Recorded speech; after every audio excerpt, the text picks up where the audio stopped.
pare a rohi o te whanganui ātara. Ka uru mai ki te take o aku mairangi. Oro botomo mai te apangare kura o Māori. Ki ngā pare kārangaranga, oro mo marae roa ki te tukuhere ngā waka. Te pātakakai ngā hoki o te kupu o te kōrero. Tōna aranga mai, te pāmata ora. Ka tākina te kawa a te rangi āhuta, o tāna ki tapu, e tū, e hine mā, e tamama, whakaarahi ake ngā paupau o tō whare o te here ngā waka. Me tōna hoa piri, ngā muka puna, ka tahi te kupu, ka tahi te kōrero, te pā kai ora. Te pā kai ao. Ka tākina te kawa a Māui, te iho o te whakaro nui. I ahu mai nuku, i ahu mai rangi. Ka tēnā ko te pau kai rangi, ka eke, kia hui te rangi ora, he pāna mata tihei mauri ora. Rewe hiki ai ko te timatanga o te whakaro nui te tau i whāna manākitanga, kia kuini ngā wai hono i te pō. Tai atu ki te kāhuiari ki whānui tonu, i tēnā rohe, i tēnā iwi, tātou, takanoa mai, ki te upoko o te ika, rire hau, ai marire.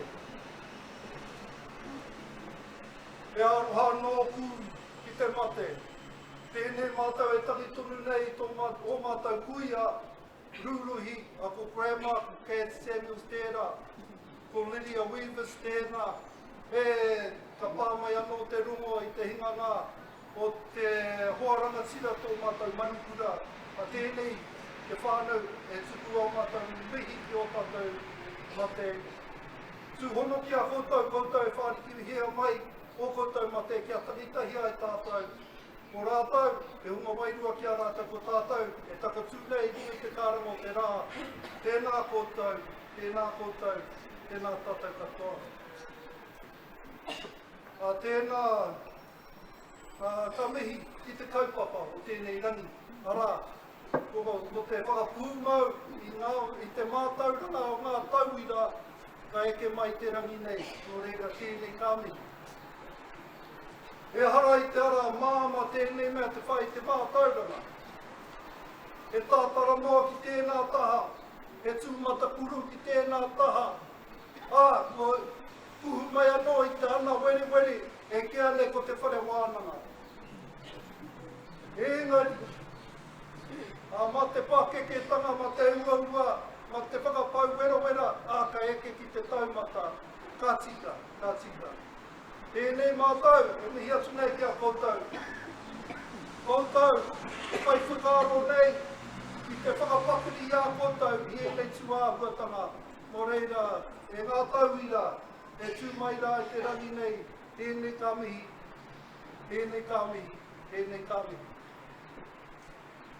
A tēnā koutou, te whānau, kua tutu mai nei. Māori mā, kia hari, kia koa, e rangi nui tēnei, ei whakanui, i o tamariki moko puna, i o hoa, tēnei rā. E ai ki te kōrero, e kore, te waiwai e tū ki te kore he huruhuru. O reira, ngā waiwai huruhuru. Māori konei, tēnā koutou. E tau iwi mā. Tēnei, ka mihi anō kia koutou. Ka huki te ngā i a tātou e noho nei. Ai Māori mai, Pākia mai, ka pai. Tēnā tātou e huitahi nei, hikoitahi nei, i te rātunga kaupapa, ka pai. Ko te āhuatanga i puta mai te rā momo kuia, hei tohu, pēr, mo te orangatanga o tēnei tō tātou motu. Nō reira, e mana tō mātou, te mana Māori. Tēnā nā te tiriti o Waitangi pēr, i whakakotai ai tātou, hei tohu i a tātou, tēnei rā, ka e aua āhuatanga, ki waingi a tātou. Nō reira, I tēnei rā, ka hui tātou i raro i te korowai Māori. A pōpō pēr, ka hui atu ki te korowai, o te kāwana, o te rahu ngā Pākihi aha atu rānei. Koe anō, ko te utu o te manaakitanga te noho tahi nei tātou, kia whai e rā whakaaro ki roto i au āhuatanga anō. Hei aha, hei oranga no tātou, tātou iwi Māori, tātou e noho nei i Aotearoa nei. Nō reira, kāre au i te tōroa tēnei mea te kōrero, ka tai atu kia koutou te rāngai tapu. Hei whakampōrero, hei māngai mo te mārea ko tae mai tēnei rā, tēnā koutou. Huri nō kia tātou, tēnā koutou, kia ora mai tātou katoa. Te ata mōhi o tia i ngā raurangi nei, ko ngā ngaru ka e waka i te au atane, Pākia mai rā e ngā pōsiki ara ka mama, e huhura e hiku tani whā, e ane kei te au kume kei, te aurona kei, te au kaha te tau āwhiro e tu e hine mā, e tamama whakarangi ake ngā poupou o tō whare o te herenga waka me tōna tāhuhu ko te pātaka kai i ngā hoki o te kupu o te kōrero a te kāwi kāhika o ngā rā ki tua kia toka ia nei te pai tapu kei ngā wahaka kānui a tāne kei ngā manuti ori parika ranga oro ko maraero Hūpana whakaia, hūpana whakararo kopau tu te rangi tonu kei ngā hui ngā matariki hei rā i mai i te ngahu e tāngata ka huri au ki te whare mō hoi roki hei.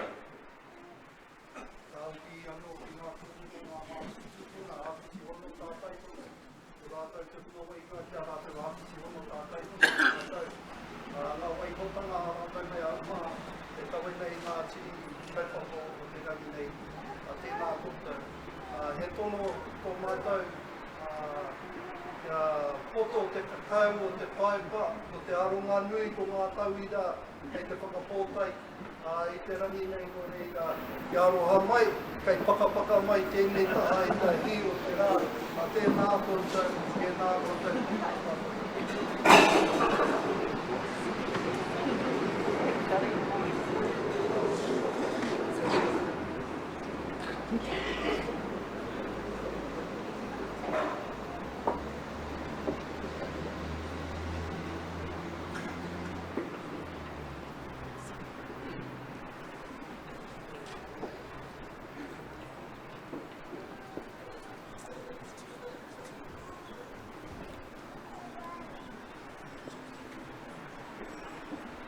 Ati hei wari ora.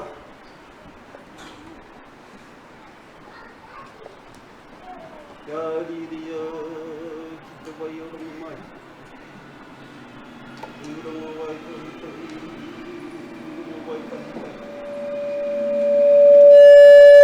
He wai utaku, he wai whakaia no te puna wai rukia. E re pati a wai re a kuhaurangi. Te auai re o ho mai rangi, re te tuai re a refu. Wai ora whakatau i te tino, kia awa tuai rua kia kura ko te whatu. E awa kura ki te puturangi o tiri o mātangi, awa kura ki te rangi, kia awa. Wānu ara mai te toki haumi e tai. Ko rātou kua whaturangi tia. Rātou kei te kau ko tapu te rangi e kia no ngā kōrero he tātai whisi ki te rangi rātou ki a rātou. He tātai tangata ki te nuku o te whenua tātou ki a tātou. Mai tau wairewa ki tau ko āti hei te mauri e tōra.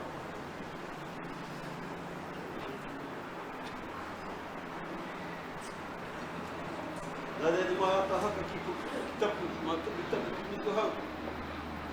Mā nuku hau ki tukawa, mā tukawa ki tauturi manga. E mihi ka atiki ki te whare aki, ai ki a pōta tau te whirawhira. Kai atu ki ko tātai kui ni Māori a ngā wai no i pō. I re hau kai Māori e.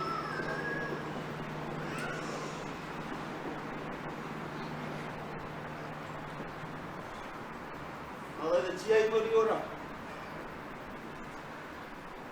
E te mangi ti ori ori.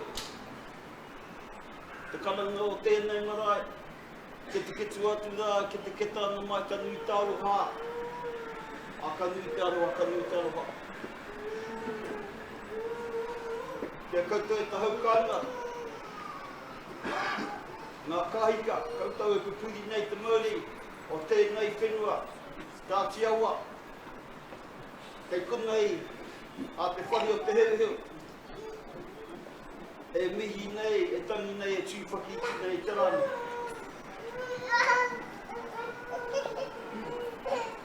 E konei mātou ki te tautoko o mātou maraikura. Te ono he mihi kātika, ki a rātou katoa. Ngā tākutatanga. E nō wari konei. O e nō ki te menu i ke mātou, ki tō mātou maraikura, a rui whitiro. Kei konei te whānau, te tautoko ia i te rāne. Kei konei tōna pāpā, ngā uri o mau e Pōtiki, te taurāwhiki, te whānau Parkinson, te tautoko ia i te rāne. Kei konei te whānau, o te whānau rangi ki Hātepe, ngā uri o Rāui Kahiama, ki te tautoko ia i te rānei. Kei konei Ngāti Rauhoto, Ngāti Runga, te pūhau o Nikuhau.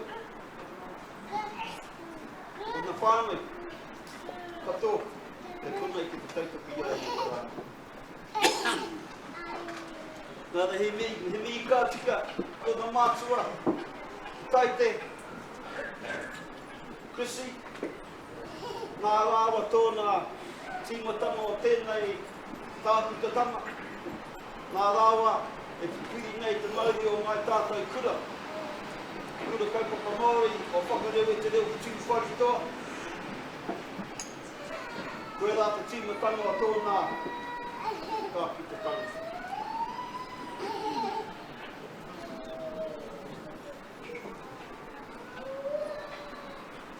Kari kuna o kau mātua o Nikuhau. Anko Tukai, Anko Manu.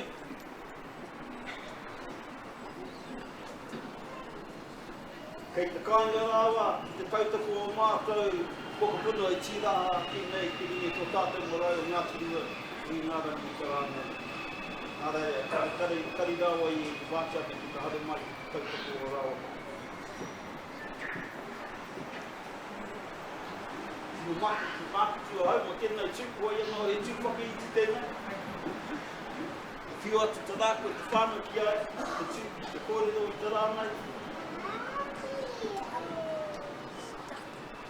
Nā reira mihi mai whakatau mai.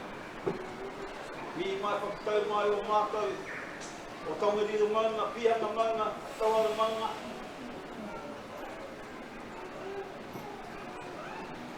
Wai kata aua, he te kohetani pā, he te kohetani pā.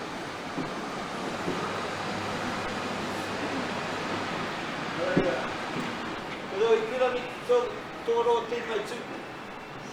O tīwhaki i te tēnei mo toku manai kura rugi, a rugi puteroi, kua rā te meni.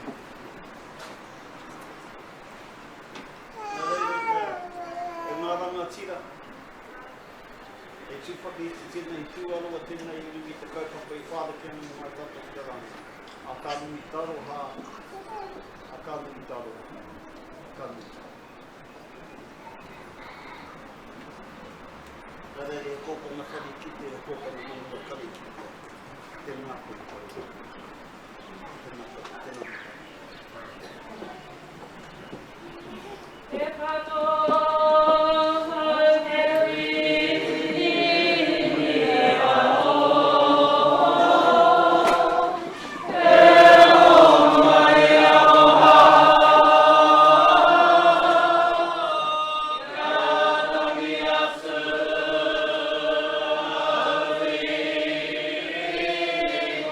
Amen.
Nō reira, wai o tea te omi me te āreru, mā te tiri o ngā tangata I pōni, mā te karekia kia hohau te rongo, kia oti ai te kawa o te pōpiri o rongo marairo.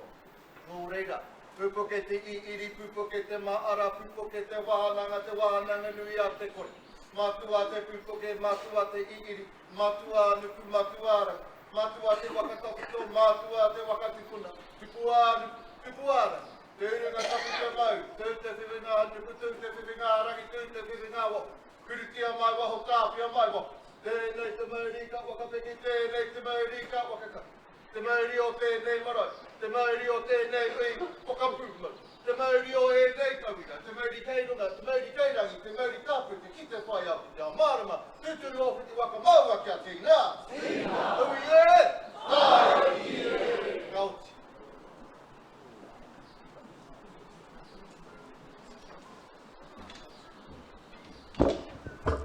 E te whakamenenga tēnā koutou katoa. Tēnā tātou I tēnei ātāhuara wātu. Just an announcement to let you know what's going to happen. The formal pōhiri is now concluded.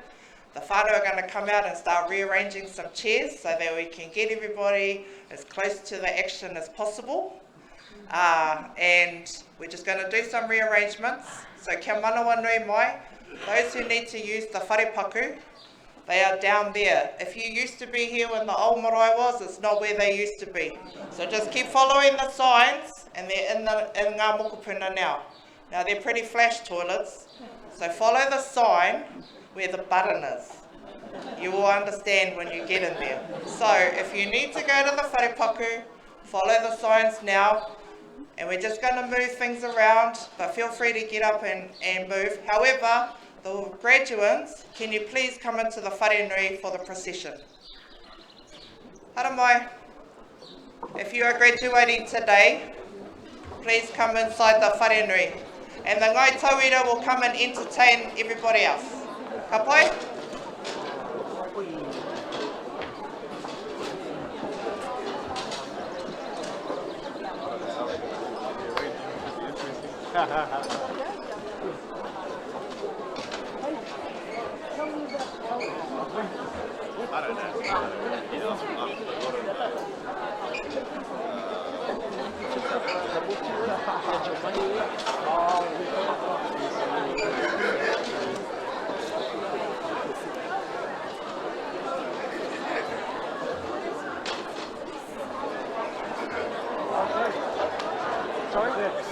He's good.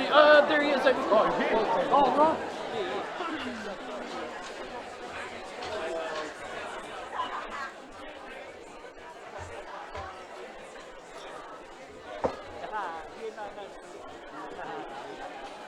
Come here now. Come here now.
Kia ora e te whānau.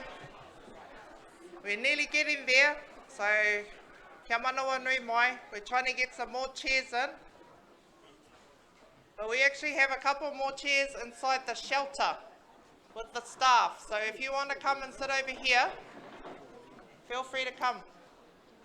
You can't sit on the red chairs because they're for your tamariki and your mokupuna. No takers? The people with the robes on, they will not hurt you.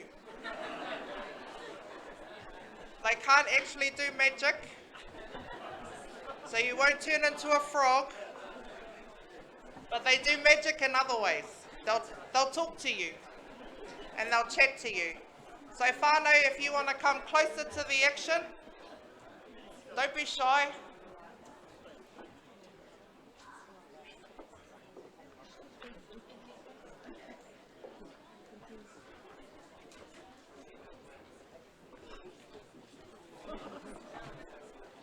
Our whānau who are standing down at the waharoa, Tarling, my beautiful niece Tarling.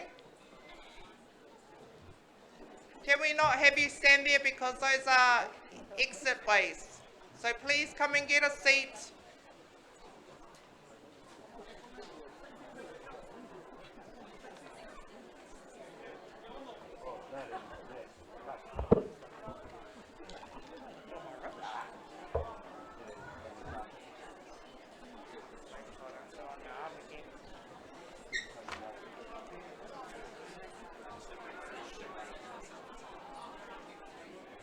Whānau hara mai, whakapiripiri mai.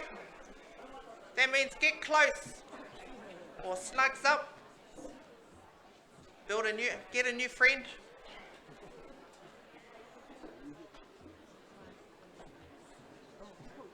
Still some seats in the shelter if people want to go in the shelter. We have our Sun Smart people inside. Well, that's Kate's Pai. But if there's some shelter over here too, if you want some.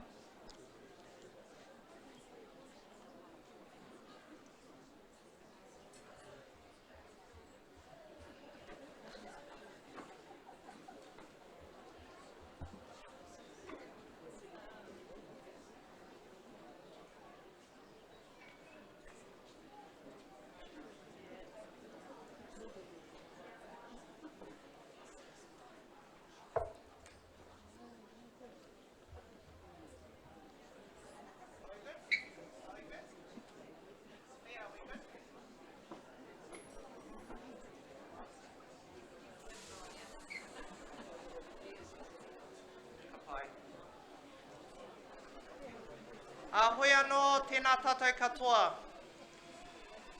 E te whakamenenga, tēnā koutou, tēnā koutou, tēnā koutou katoa.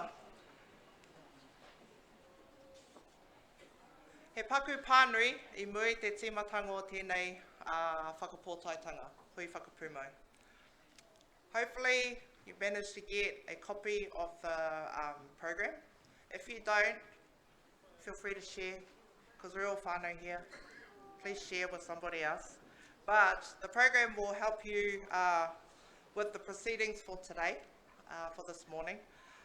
We encourage you to take as many photos as you can, but don't forget to tag the university in them, so that we can share them with the bigger whānau that belongs to the university.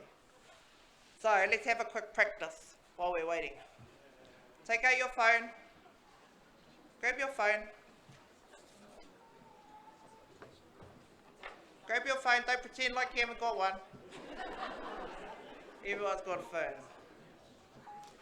What I want you to do is take a selfie with the person next to you.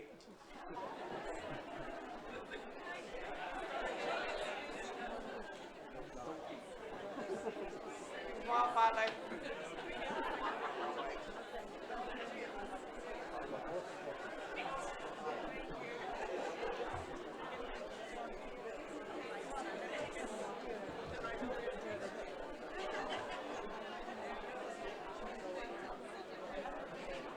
Ka pai. Once you've taken your selfie with your hoa next to you, upload it to your socials and tag the university so that we can have them on all of the university's socials. Ka pai?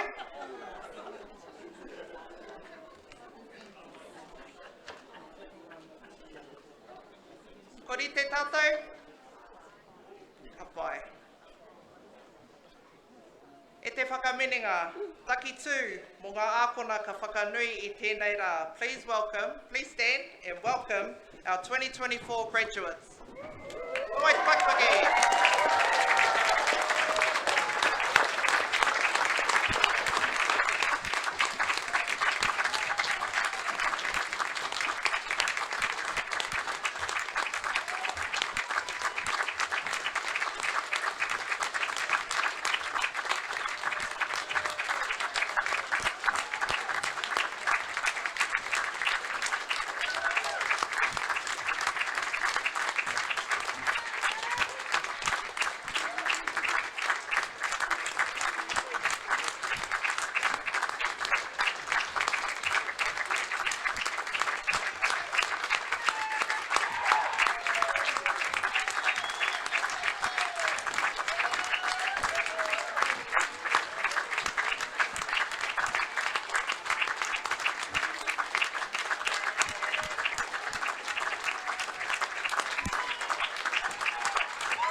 Hoi anō, me huro mai tātou. Huro! Huro! Huro! E noho.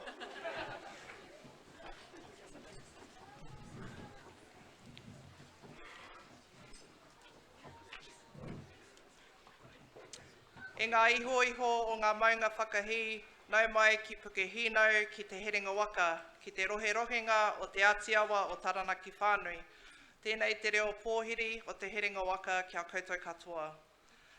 E te manu taupua, te tumu whakarai, ngā kaumahi, āpona, otira koutou katoa, ngā whānau, tēnā koutou, tēnā koutou, tēnā koutou katoa, mōrera mai tātou.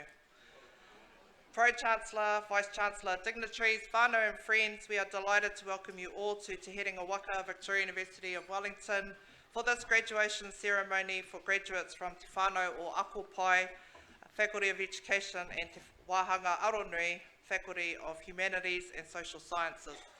I'm Professor Rawania Higgins, Deputy Vice-Chancellor Māori and Engagement, and I'll be your MC today. This morning we celebrate the achievements of your whānau member, friend or colleague. A very warm welcome also to whānau and friends throughout Aotearoa and from across the globe, viewing these proceedings via our live stream. Now exactly a week ago from today, we celebrated the reawakening of Te Tumu Herenga Waka and the opening of Ngā Mokopuna. So this is the first graduation ceremony at our new complex. Mai te whakawhaka.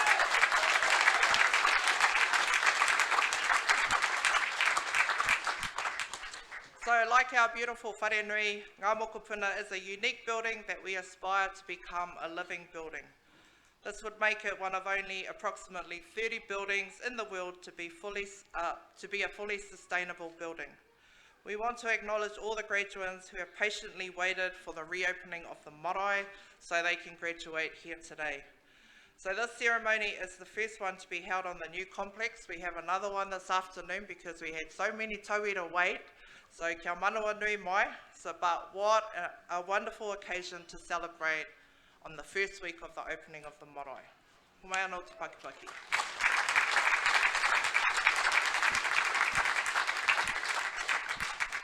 Before we get underway, just a reminder of the housekeeping. The wharepaku are located down there, not in the old place, inside the new building. They are unique wharepaku. They are vacuum toilets, so you have to follow the instructions on how to flush it. Please flush it, because some people don't, and then we all have to look at it. Ka pai. If you are a little confused where the wharepaku are, ask someone in the high vis, they'll be able to help you. But we do ask you to handle our wharepaku with care, because they're so unique. Ka pai. If the fire alarm rings, please exit the marae atia in orderly fashion and assemble on Kelvin Parade. Look after our kaumātua if this does happen, so we aren't all stampeding them out the door. So let's just try and get out of there as safely as possible and clear the way for the emergency services. In the event of an earthquake, drop, cover and hold, ensuring your head and neck are protected. After the shaking stops, we will make an assessment and give further instructions. Now whānau, we encourage you to celebrate the achievements of your whānau, friend or colleague with waiata, haka, ngeri, karanga, etc. Hoi anō. Please be mindful that this is not te matatini. So we don't need the whole bracket. The whole bracket whānau. We don't need the whole bracket. Nō reira, kia poto, engari, whakanuia, whakatairanga, tō tamaiti, tō whanaunga. But again, one more stress. This is not te matatini. We don't need the whole bracket. And we also have another graduation after this. Graduates, when your name is called, please make your way directly to the Pro-Chancellor for a photo. You will then move to receive your certificate and taonga on this side. Ka huri nai nei ki te manu taupua o Te Herenga Waka. I would now like to introduce to you the Pro-Chancellor of Te Herenga Waka, Victoria University of Wellington. The Pro-Chancellor is the Deputy Chair of the University Council, which is the governing body responsible for setting the university's strategic direction. E te whakamininga, nei rā te manu taupua o Te Herenga Waka, ladies and gentlemen, the Pro-Chancellor, the Honourable Marion Street.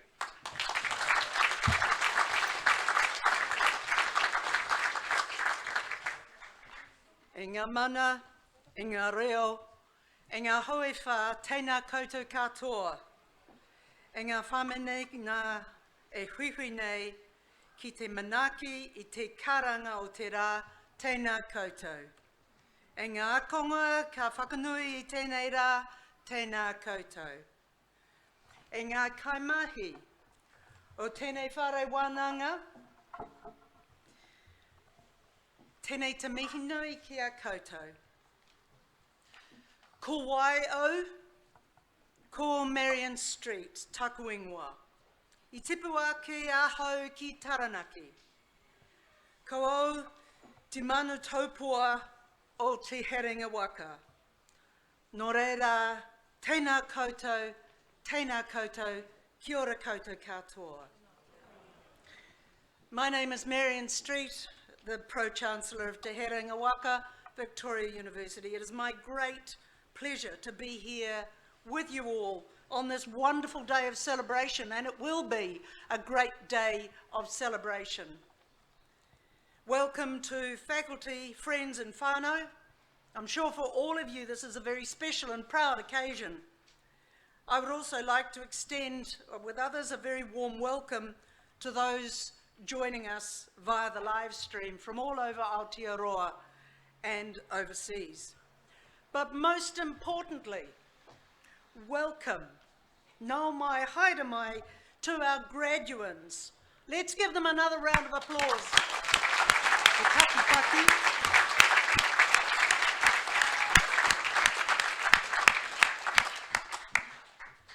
This won't be the last time people will be clapping their hands together for you. It's a true honour and privilege to serve as Pro-Chancellor of this university, and I'm delighted to be able to preside over today's ceremony. Being part of graduation celebrations is the highlight of my year. Recalling my own years at Victoria University is always instructive. Last week, as a wonderful Professor Winia Higgins said, we celebrated the opening of this new Living Pa building, which has been named Ngā Mokopuna for obvious reasons. We celebrated the work of the designers and the builders, but we also celebrated the connection between those who came before and those who come after, as represented in the Living Pa. It was a wonderful celebration, and I am recommending to everybody I see at the university, and especially to everybody here, if you haven't had a chance to go through and have a look at this wonderful building, please do. Have a wander around and become familiar with it.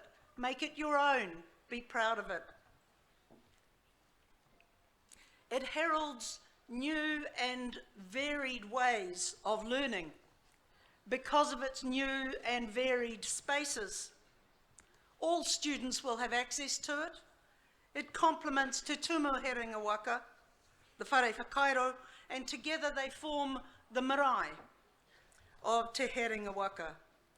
We are, as a university community, very proud of it and very grateful for the commitment to its construction. It was a great way to start a week of celebrations.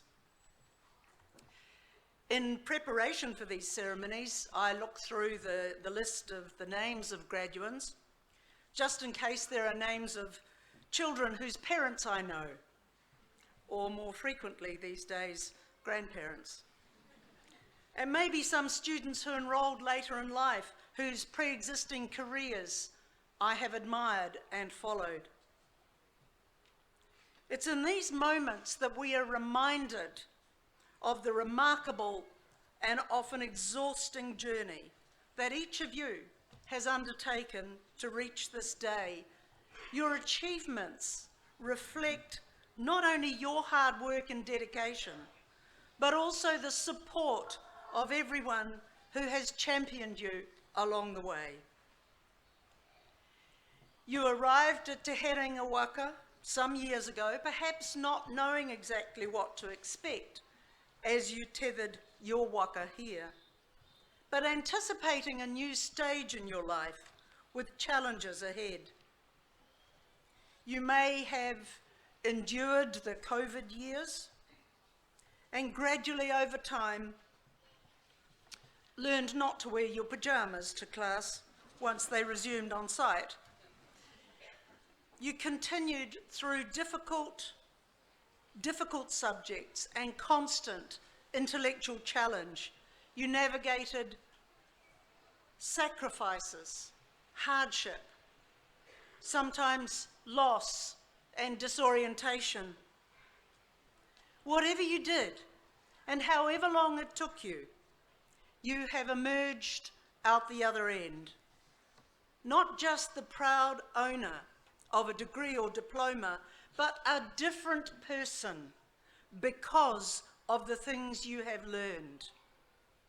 You will have arrived here with things you thought you knew, but have been challenged to see them differently on the basis of research and scholarship. You may even have had to discard some long-held beliefs because the clever people here around me on the staff have challenged you with new knowledge. That can be very discomforting, but ultimately, I promise you, rewarding. When I first came to Te Herenga Waka over 50 years ago,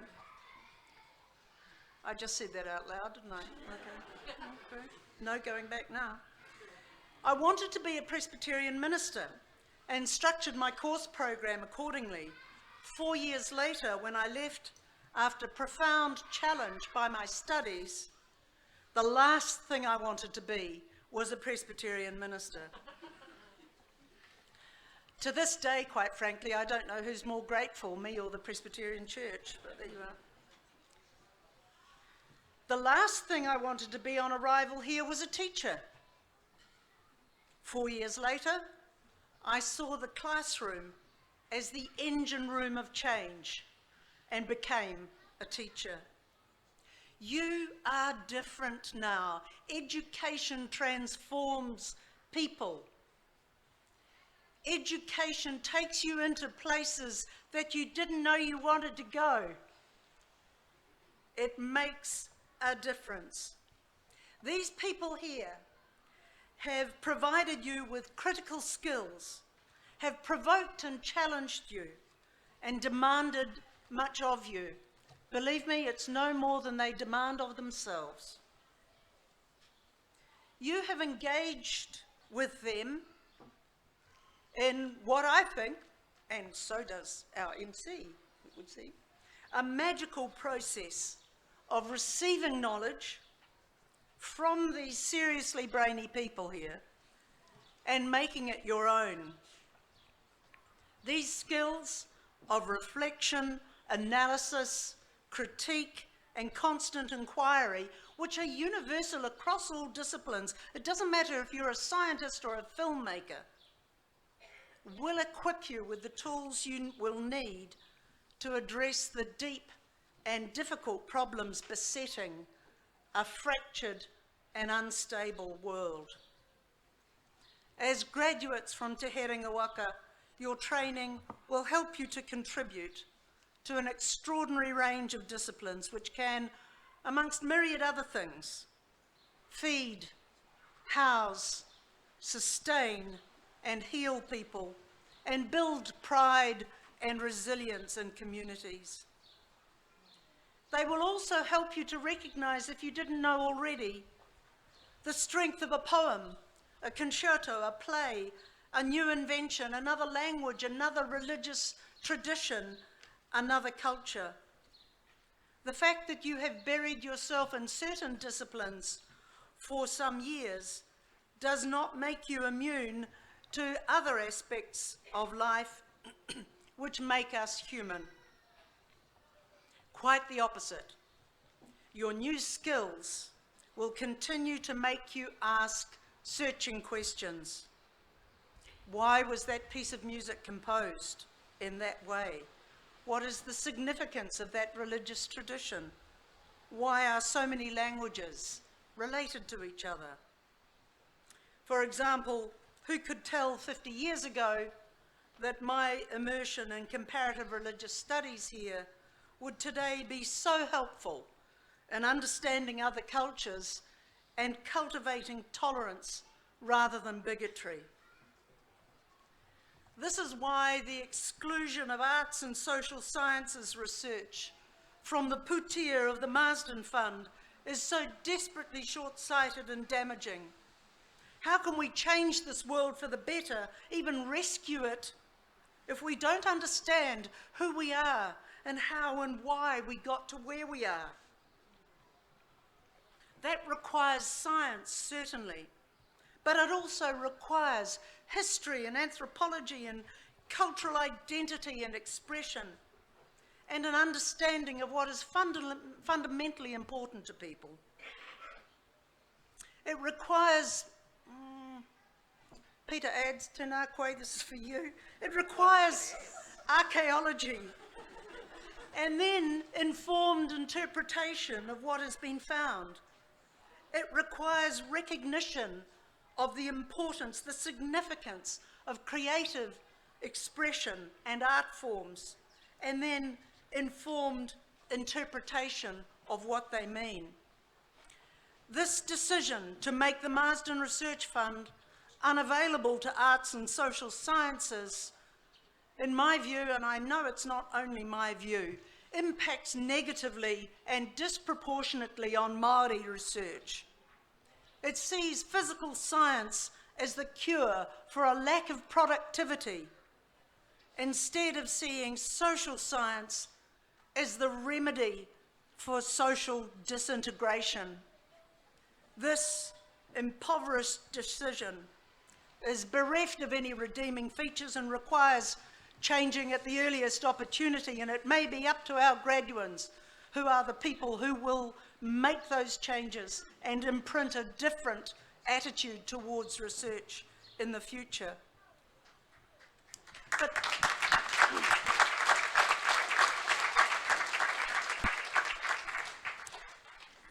Today we celebrate not only your success, graduates, but also the excitement of the next stage of your life, equipped with these abilities and attributes. Te Herenga Waka, our university, is deeply embedded in the heart of this capital city. And we have a new strategy, and there are 3 pillars to it. They are connection, collaboration, and community. And as a former English teacher, I understand the importance of alliteration.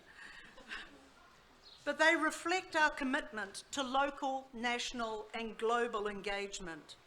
Together, our students and our staff form a community of problem solvers, working alongside partners throughout the world. More than any generation before, as well as being citizens of Aotearoa, you are truly world citizens. What you will do matters. It could be on the world stage. It could be in a classroom. It could be in your community, among your whānau, on your marae. However far-reaching or close at hand your future focus might be, you will always have use for the skills you have acquired during the course of your study. As you step into this next chapter, remember that the learning doesn't end here. This degree is a platform for the opportunities that lie ahead.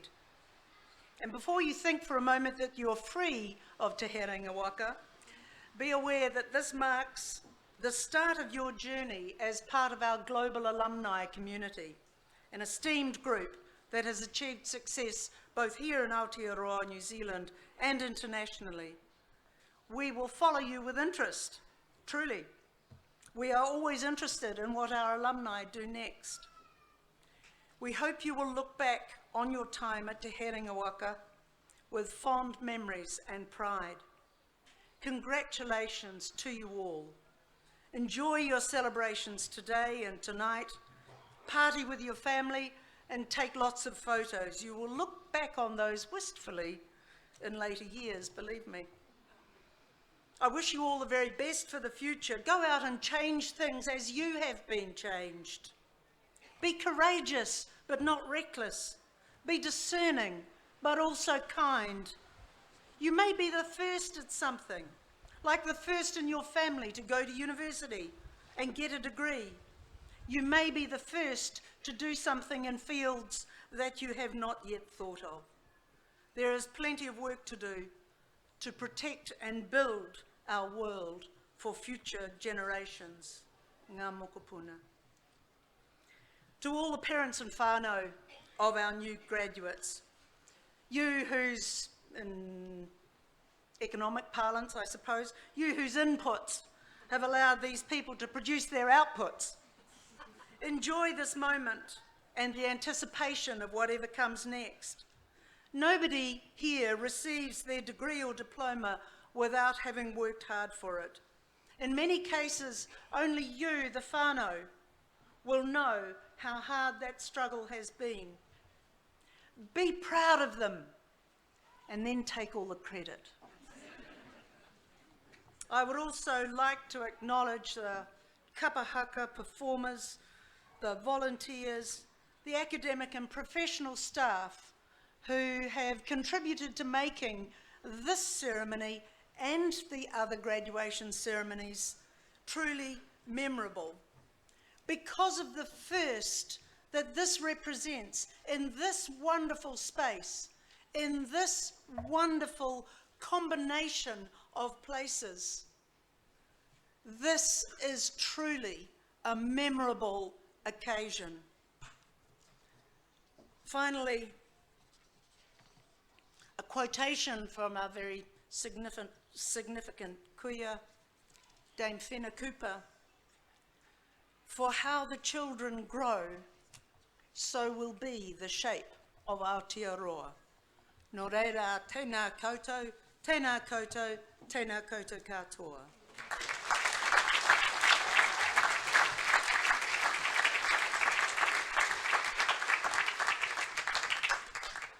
E nāia nei ka tahuri tātou ki te wāhanga whakau I ngā tauira.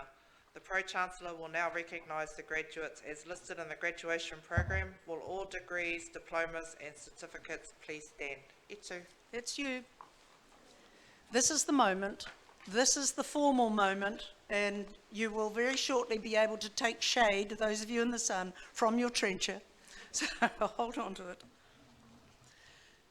I, Marion Street, Pro-Chancellor of Te Herenga Waka University of Wellington, now formally recognise the persons whose names are entered in the presentation of graduates, the degrees, diplomas and certificates there appearing, and confirm that they have been admitted to these degrees, diplomas and certificates in this university. Congratulations to you all. As graduates, you may now put on your trenchers.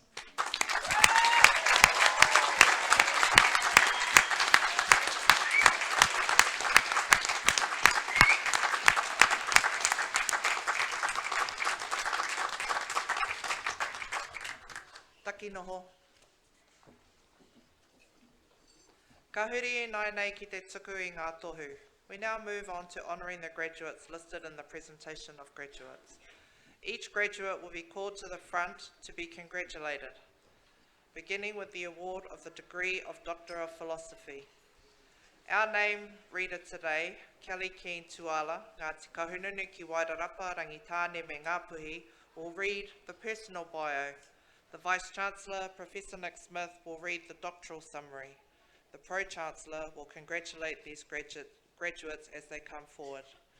Nate Rewiti no Ngāti Hine will present taonga to those doctoral graduates who have been a part of Mai Ki Pōneke.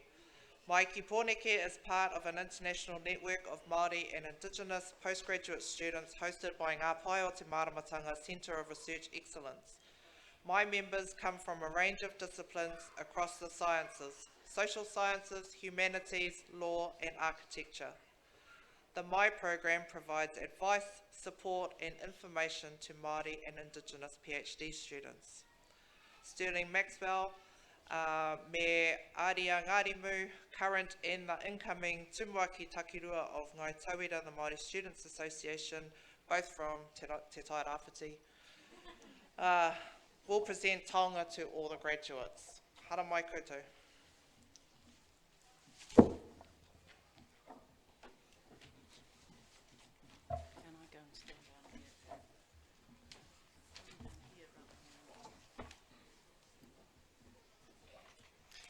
Nau mai, haere mai, I ngā reo, I ngā mana, I ngā waka, ko Nick Smith, tōku ingoa.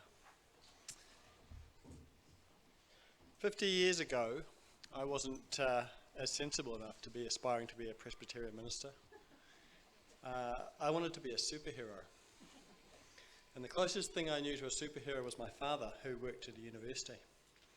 And so he took me into the department one morning as a 4-year-old. And we walked past what was somewhat, it might have been the head of department, it might have been the Vice-Chancellor. And I said in a very loud voice, "Who's that funny old man?" My father said, "Be quiet. He's not a funny old man." At which point I said, "But he looks like a really funny old man." And so today, somewhat full circle, here I am as a funny old man. I've worn my academic pajamas, not just to class, but to work. And my children, when I showed them a photo this morning, suggested I look like Dumbledore. But I would say, as the Pro-Chancellor has highlighted, there is magic in this process. There is magic in this university, and there is magic in this day. Because today we are celebrating graduates who have a fundamental role in enriching the creativity in the diverse ways that we can understand the world. I am privileged and humbled and honoured to be recognising particularly those who have contributed into the research space. People who have achieved academically at the very highest level, and research that has provided insights into some of the genuinely major and existential questions that we grapple with. This is important because, as the Pro-Chancellor has highlighted, we live in an increasingly challenged and fractured in difficult contemporary world. We find it hard sometimes as a society to separate expertise from opinion, and these graduates have worked hard to help us do and address exactly that issue. They can help us understand the past, the present, and possible futures. They're independent thinkers and makers who are active and engaged citizens. We're very proud of what they've done. We're very proud of the contribution they have made and we know will continue to make in Aotearoa. The short citations that I'm now going to share give just a glimpse of the impact and innovation of their work. I do hope that they do, however, show the significant issues that the next generation of scholars, professionals, and teachers are pursuing. Would the Doctor of Education please come forward? Lloyd Martin. Ko ngā motu o Shetland te tūranga waiwai o ōna tupuna. Heoi I whakatangata ia ki Aotearoa. He wishes to thank whānau and friends who have encouraged him on this journey, particularly his dad, watching this at home, and his daughter who is graduating with him.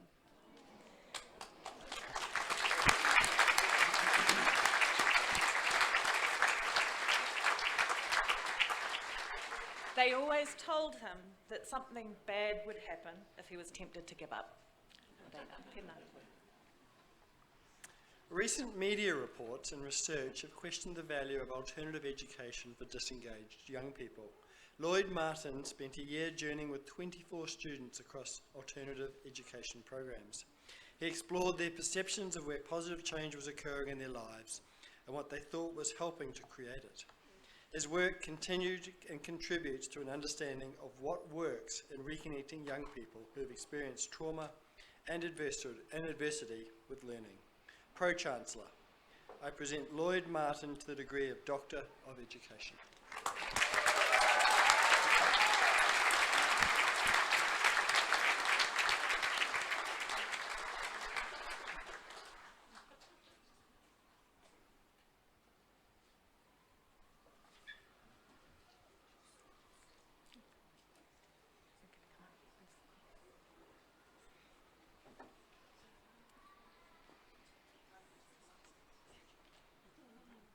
Would the Doctors of Philosophy please come forward? Margaret Ann Kawharu.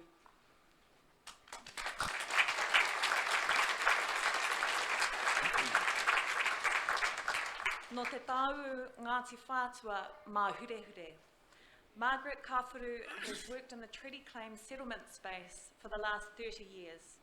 Her PhD thesis is a critical analysis of the post-settlement phase for Ngāti Whātua o Kaipara. Margaret would like to thank the Stout Research Centre for New Zealand Studies and supervisors Emeritus Professor Richard Hill and Associate Professor Jeff Sissons, the Deputy Vice-Chancellor Māori, whānau and friends for their support and aroha. Treaty settlements are deemed full and final. However, in her pioneering case study, Margaret examined post-settlement realities and found that unsettledness and unintended consequences amounted to a new form of colonialism. Yet despite ongoing contestation and conflicting values, treaty settlements also provided opportunities such as co-governance for mutuality and transformation. Pro-Chancellor, I present Margaret Kawharu to the degree of Doctor of Philosophy in New Zealand Studies.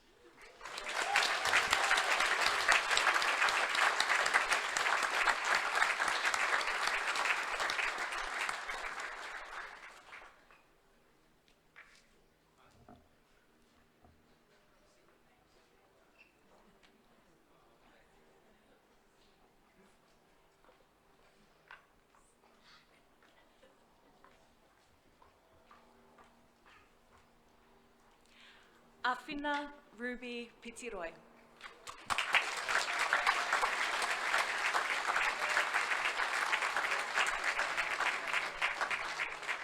Ko tongariro te maunga, ko taupō te moana, ko tūwhare toa te iwi, ko te heo te tangata, he uri anō no ngai tai ki tōrere, no Ngāti Raukawa, no ngai tahu hoki. He mea koha te tuhinga whakapai nei ki ngā tamariki mokopuna o Ngāti Tūwharetoa, e kawe nei I ngā tikanga me ngā kawa a kui mā koromā. Ki ngā rā ki tua. Mā koutou, ngā waitapu no te arokohanga o te ao e taurima ki te ana mata.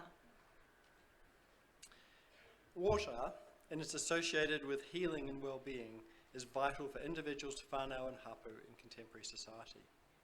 Against the backdrop of conflicting water ontologies arising from indigenous and colonial worldviews, Ruby's thesis examined the dimensions and layers of connection between Ngāti to Wharetoa and their waterscapes.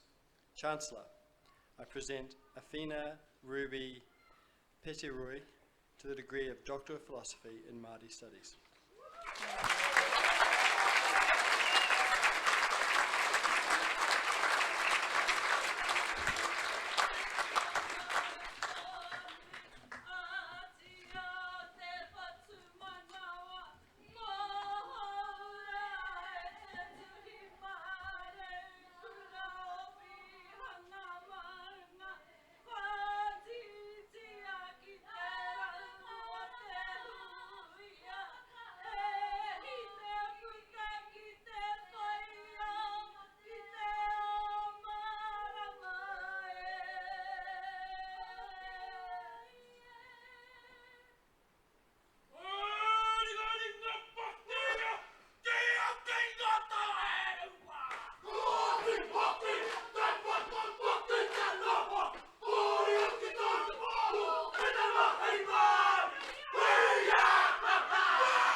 You will notice that our new doctorates,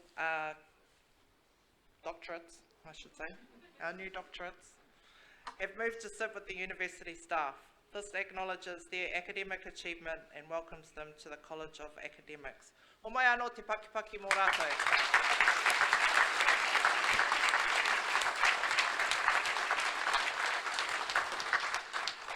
We now move on to honouring further graduates listed in the presentation of graduates.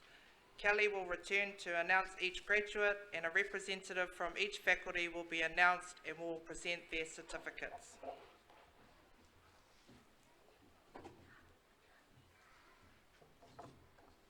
Pro-Chancellor. Tēnā koutou katoa. Before we start calling the graduates forward, I'd like to let you know that we asked each of them to write a brief profile about themselves. In particular, we asked them to tell us a little bit about who they are and what their futures may hold.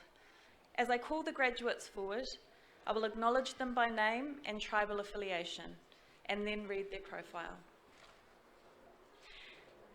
To present the degrees and congratulate our graduates from the Faculty of Education, please welcome the Associate Dean of Teacher Education, Dr. Hiria McRae, Te Aroa, Ngai Tūhoi, Ngāti Kahungunu.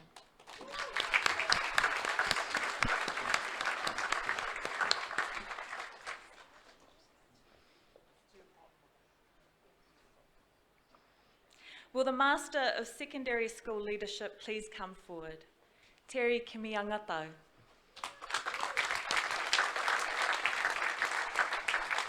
No Ngāti Kuri, Ngāti Manu toke rau. Ngā mihi nui ki tōku whānau. Ina koa ki tōku hua wahine, me āku tamāhine, kai te mihi, kai te mihi, kai te mihi. Thank you to all of those who have supported and guided me. To my daughters. Dad's the smartest in the family now. Your move, girls.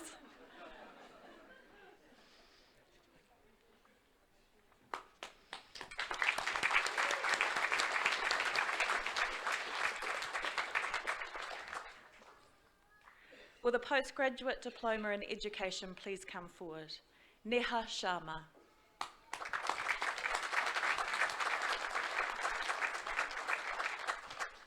Neha Sharma is from India and is the daughter of Harikesh Sharma. She would like to take this opportunity to thank her family for their love and constant support throughout her studies, as her success would not be possible without them. Tēnā koe.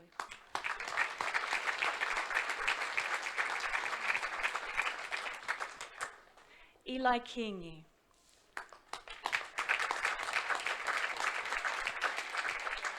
No Ngāti Koroki Kahukura Waikato Tainui. Eli would like to take this opportunity to thank her brother and partner for their love and constant support throughout her studies. Eli is now working at Porirua College as a digital technology teacher, helping students grow their confidence at the intersection of technology, design and culture. Kia ora.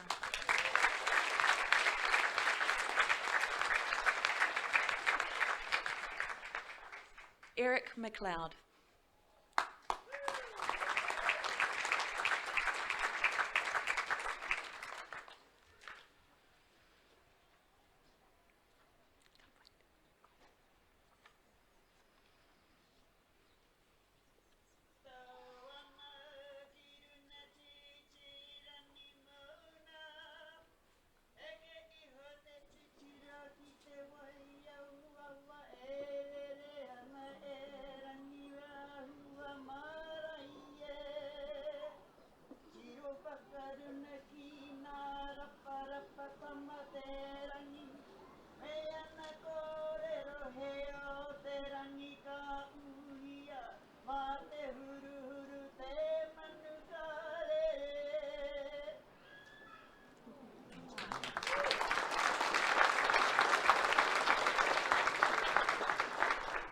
To present the degrees and congratulate our graduates from the Faculty of Humanities and Social Sciences, please welcome the Head of School of Te Kawa Māui, Dr. Mike Ross, Ngāti Haua.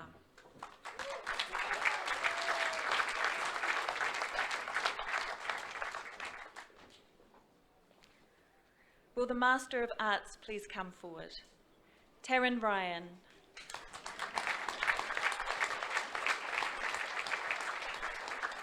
Kaitahu, Waitaha, Kāti Mamoe, Ngāpuhi, Ngāti Kahu, Te Rarawa.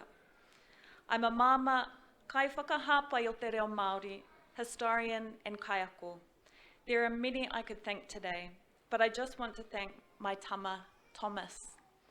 I'm so proud of you, and I hope you're proud of me too. Unbelievably graduating with an MA, e harataku toa I te toa takitahi, engari he toa takitini. Tēnā koe.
Will the Masters of Indigenous Studies please come forward?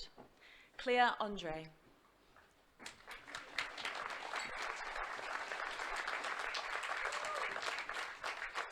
Claire would like to take this opportunity to thank her husband, her children, her parents, and her wider whānau who have inspired and supported her.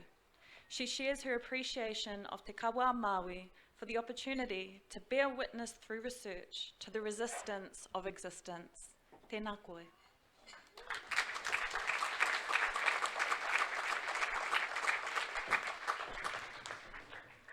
Pisui Borne.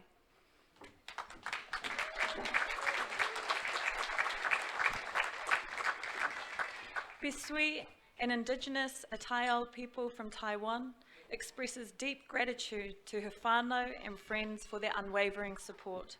Graduating with a Masters of Indigenous Studies has been a rewarding journey, made possible by the shared knowledge and warm encouragement from her classmates and lecturers. Kia ora.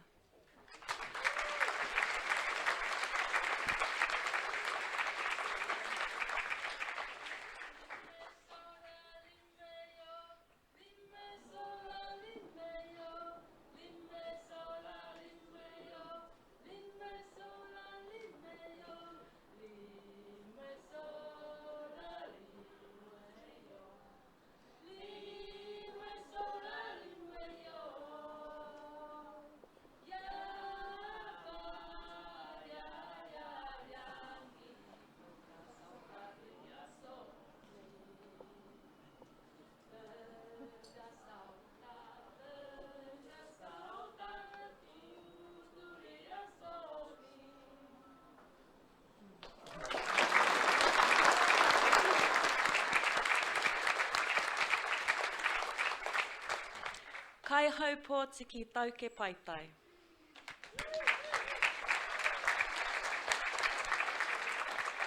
No Ngāti Porou ki Harataunga te aupōuri rarotonga. Ahakoa aku haerere ko taku whenua taurikura me taku hapore tonu te take. I want to take this brief moment to thank te whānau o te herenga waka, te kawa Māui and Ngai Tauira for making my time at Te Whare Wānanga so worthwhile and memorable. Thank you for the friends, memories, and floppy hat. Kia ora.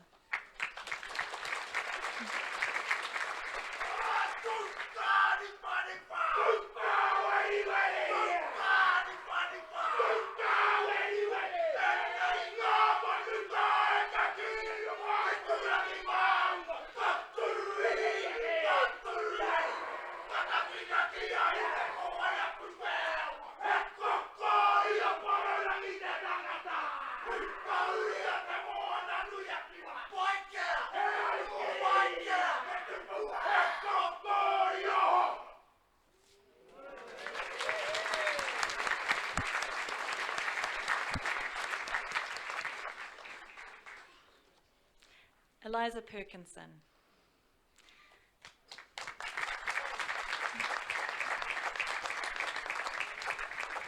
No Ngāti Wai, Ngāti Whātua o Kaipara, te rarawa me Ngāpuhi. Tuatahi e mihi ana ki ngā atua, ko rangi nui e tū nei, ko papa tuānuku e takoto nei, me ngā atua kai wainga nui. Tuarua e mihi ana ki āku tamariki, ko koutou te take. Tuatoru, ka mihi atu anō ki ngā wāhine o Kōkiri Marae Māori Women's Refuge. Ko koutou tōku ahuru mōwai. Tēnei wāhine humārie e mihi atu ana. Tēnā koe.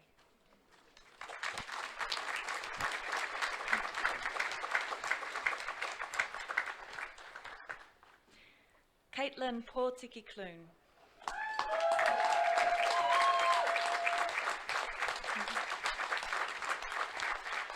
No Ngāti Porou, te aitanga hauiti, Waikato Tainui, Tapuika me Ngaitahu. Ka mihi a koutou kua whāngai te hine nei ki a Puāwai. Te piko o te māhuri, tērā te tupu o te rākau. Te whānau o te herenga waka, Dr. Awanui te huia, Kauri, Chantal, Kahurangi, Mum, Dad, Nan, Papa, her brothers and all her mates, E kore e ia I te kupu te mihi a te ngākau. Te nui hoki o te aroha. Kia ora.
Will the Master of Intercultural Communication and Applied Translation please come forward, Osman Hussain.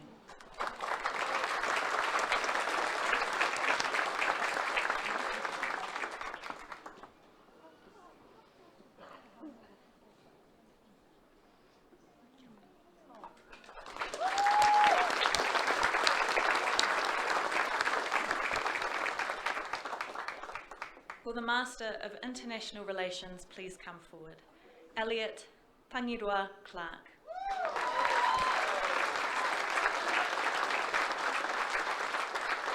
Ngā puhi, Ngāti Tara Tokanui, Elliot would like to thank his whānau for their consistent support in everything that he does. Making you proud is what drives him to continue to strive for better. Success would not be possible without you all, especially his fiancée, Ropata.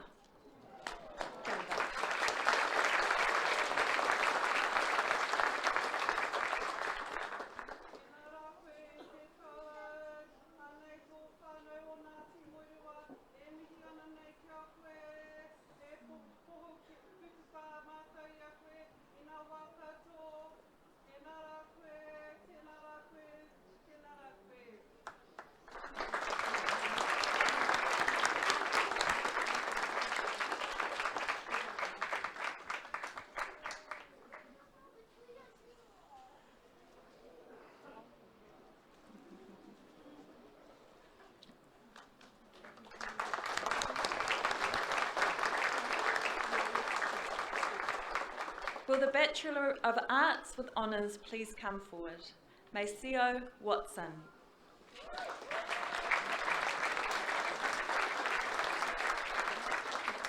Maceo is also graduating with a Bachelor of Arts.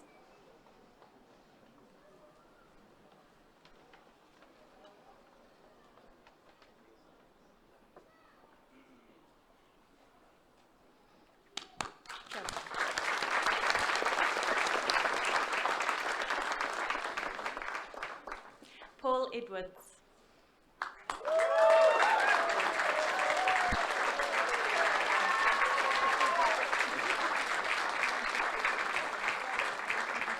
Te whakatāne Ngāti Porou Ngai Tūhoe. Paul is also graduating with a Bachelor of Science with Honours and a Graduate Diploma in Science. Paula is grateful to his whānau for their love and support, to his mum and dad for instilling the values of hard work, duty and perseverance, and to his brother for being a continual source of inspiration. He also acknowledges his colleagues in Te Kawa Māori who have pushed him to reach new heights. Kia ora. I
Arnold.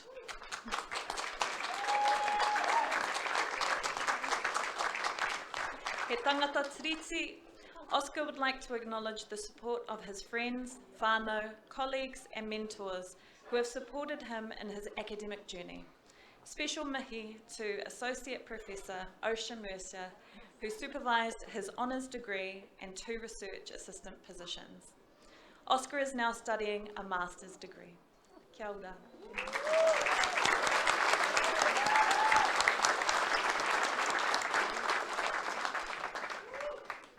Trish Beamsley.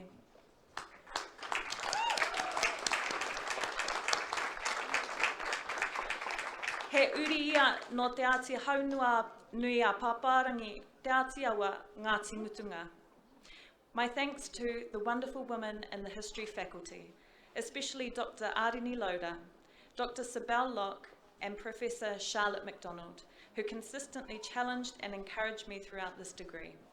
A huge thanks also to my dear friends and sisters who championed me and kept reminding me of the goal at the end. And thank you to my beautiful family, David and Emily, my rock and my heart, for your enduring support, love and patience with me during this journey. Tūrou Hawaiki.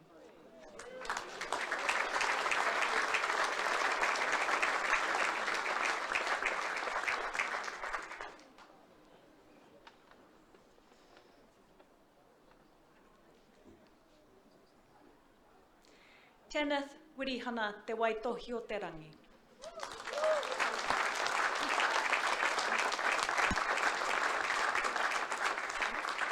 No rongo whakaata, ngai tā manuhiri te aitanga māhaki, te whānau ākai, Ngāti Ruapani mai Waikare Moana, rongo mai wahine, Ngāti Rākai Pāka, Ngāti Kahungunu ki te Wairua. Kenneth's dissertation examines state-sanctioned atrocities by Crown forces at Ngātapa in 1869. More than 130 innocent people were marched to a cliff face, stripped naked and systematically murdered by firing squads beneath the meteor banner of England. This tohu is dedicated to their memory. Tēnā koe.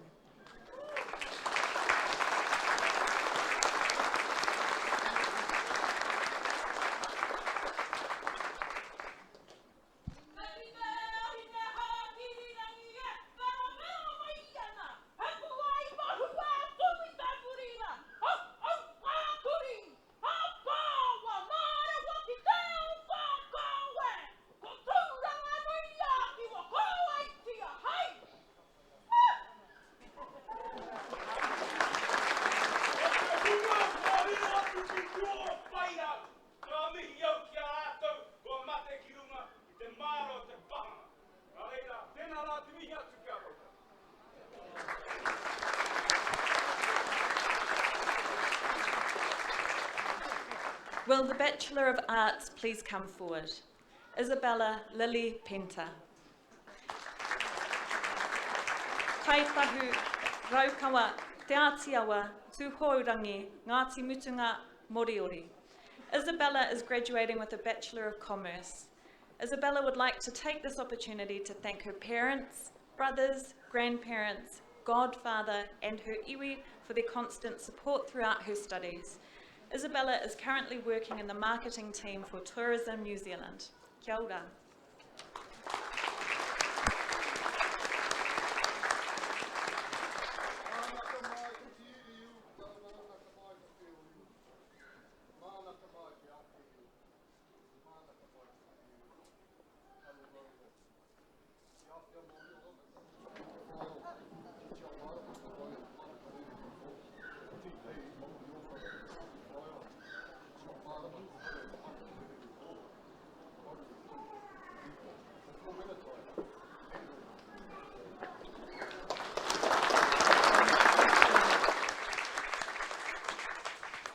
Te Matahiapo Hines.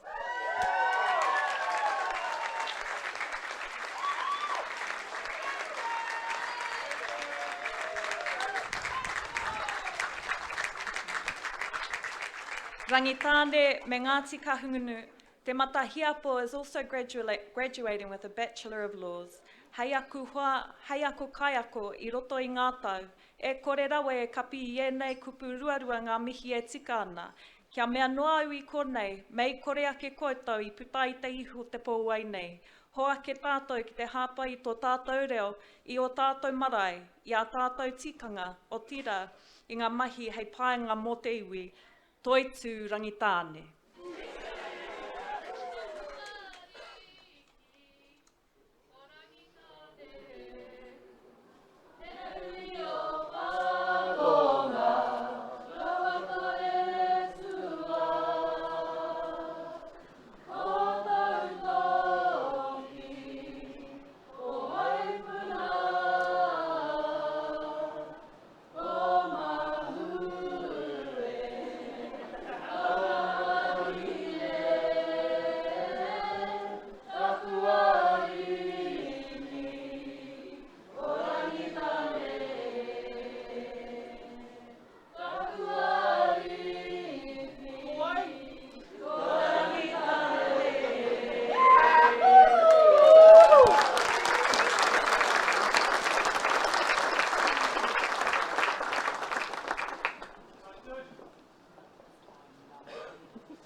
Rangipure Manly.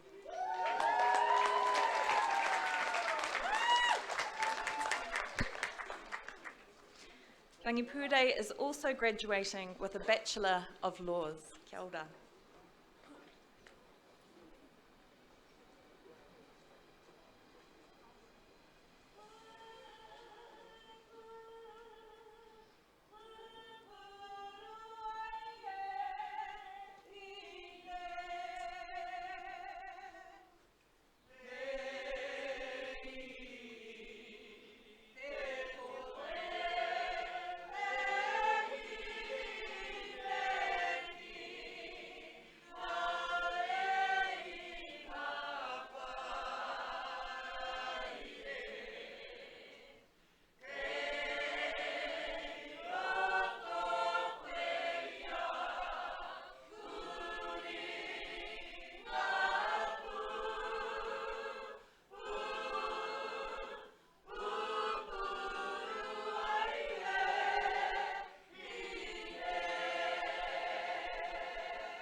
Hazel Broadley.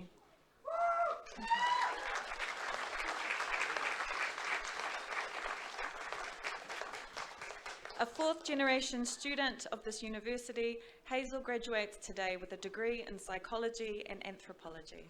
Kia ora.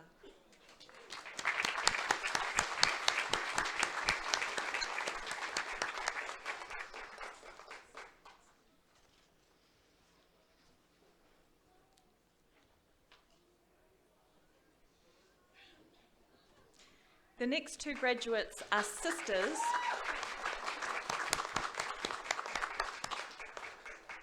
The next two graduates are sisters and will be called together. Macy Rena Duxfield and Neve Mere Duxfield. No ngā rauru te āti haunui a Paparangi me Kaitahu.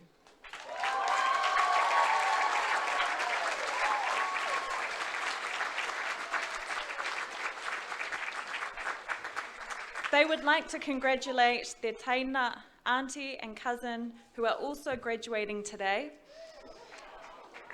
and thank their whānau for their support throughout their studies. Macy and Neve would also like to mihi to their whanaunga who have served as mentors and have enriched their learning outside of the classroom. Having completed her bachelor's last year, Neve has now finished the first year of her master's in forensic psychology. Kia ora.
Madison Gerby's Ngāti Kahungunu ki hera taunga.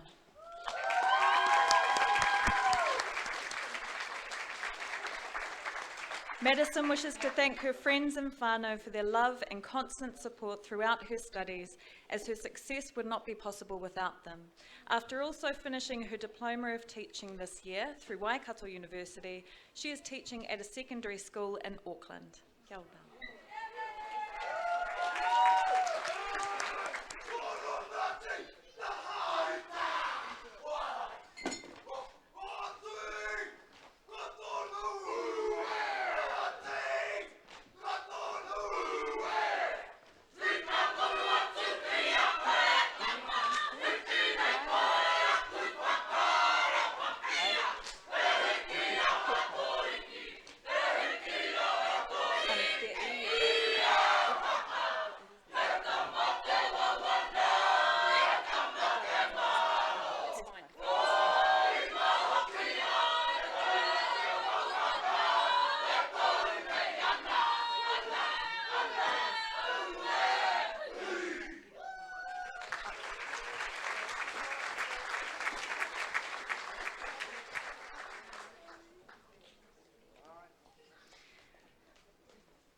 Te rangi hui a Gilgan.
Mata tangiamio hamiora.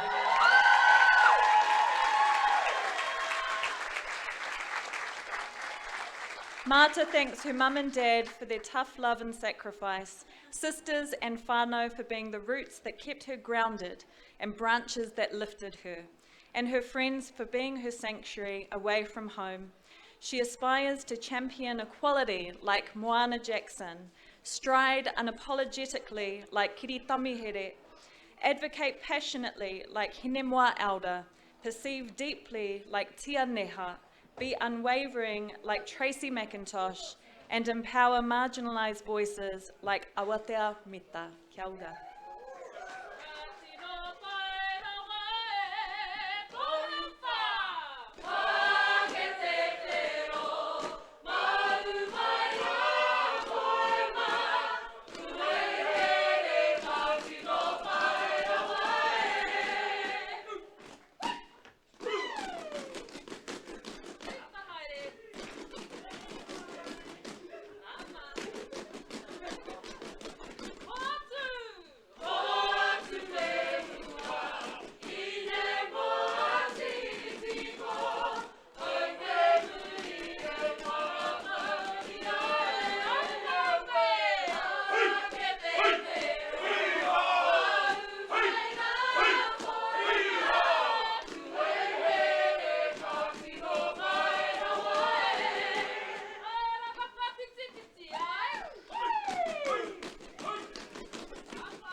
Tian ate hau tonga Hewitson, Ngāti Kahungunu, Ngāti Tū Wharetoa. Kia ora.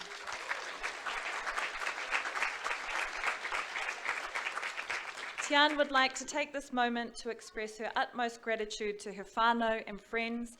Without them, her success would not have been possible. And she is pleased to say she is now working as the executive support and researcher for Green Party MP Lan Farm. Kia ora.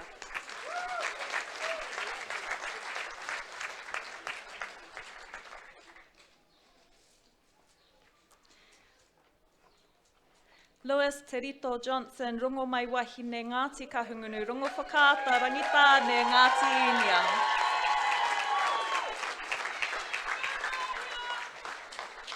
Lewis credits his nan for her heart and his uncle Darren for his intellect. Lewis thanks his tuakana, his whānau and his hapori Māori for being his tuara. Next year, he will begin as a kura kaupapa Māori teacher and wishes freedom of life and learning for all Indigenous and oppressed peoples. Kia ora.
James Lockwood.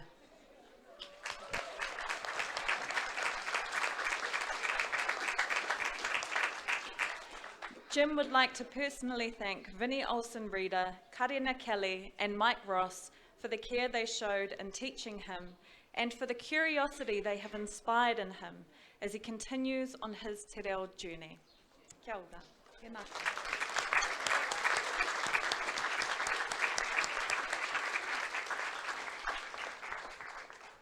Nau mai haere mai Jess Martin.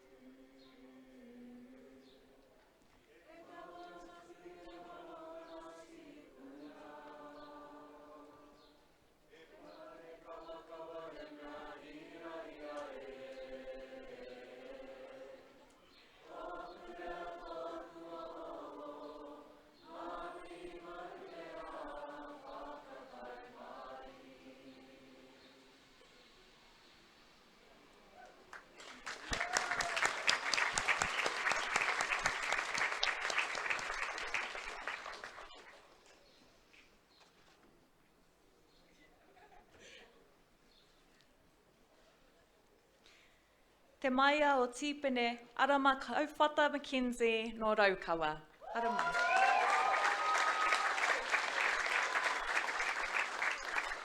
Kei te pirangi a maia ki te mihi ki tana whānau. O na poko whiwhi kaha, kuia māma matua tuākana tuahine I tutuki pai ai ana mahi. Kia mihi a hoki ki ngā ringaringa o te tari o Raukawa I whai huruhuru ai tēnei manu. Kia ora.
Nau mai hara mai, Crystal Venezia Peka, mate he Ngāti Kahungunu ki te Wairua Ngāti Porou.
Ka hiahia a Crystal Peka matehe ki te tukumihi atu ki tōna whānau mo te manaakitanga Aotepo pō te ao.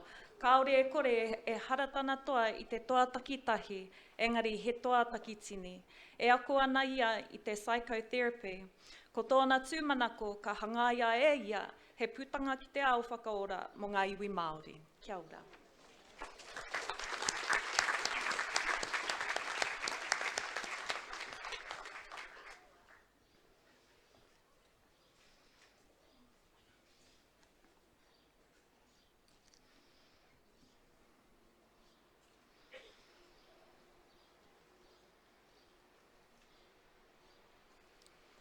Lilybell Riria Tahatara, te rama, te apakura memory for Hatu.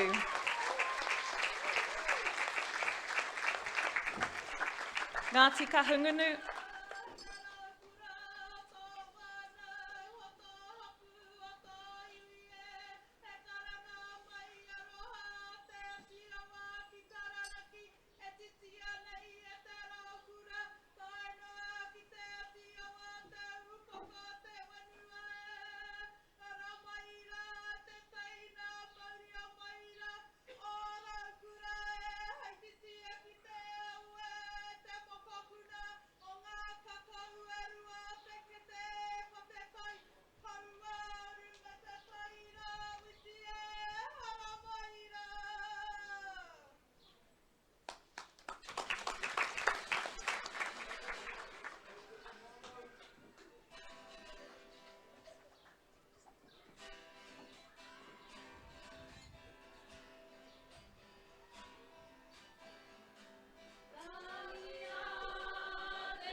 No Ngāti Kahungunu, rongo whakaata, ngai tā manuhiri te Atiawa, Ngāti Koata me ngai tahu. Lily is a proud mokopuna of Te Pakipakitanga o Hine Te Moa. She acknowledges her hapu and pakipaki and iwi for shaping her understanding of te ao Māori. She is grateful to her mentors, mum, brother, and grandparents for their support. This tohu honours everyone who has contributed to her journey. Let the new chapter start. Tēnā koe.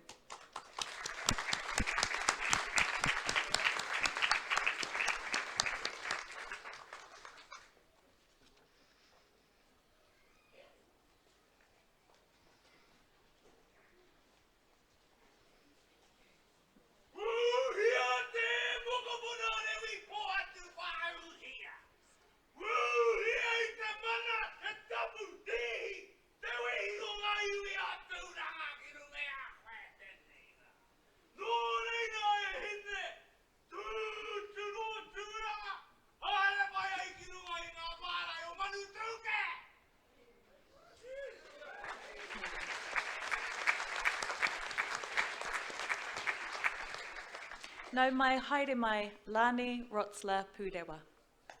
Kia ora.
Lucy Amelia Schrader Manuera.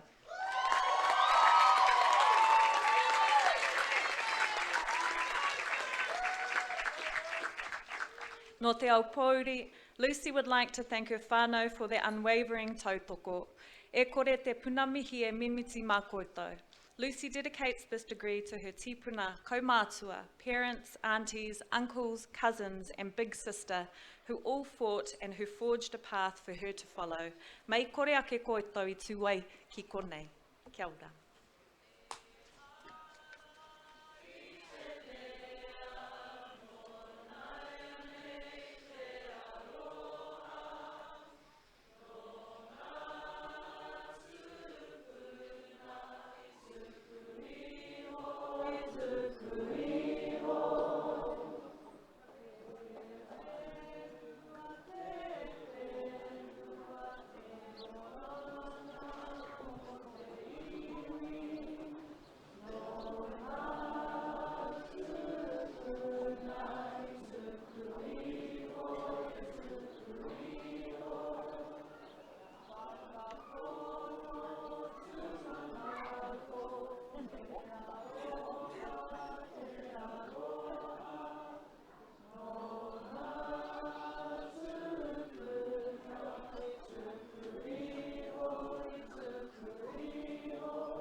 Nau mai haere mai arapera tapiata.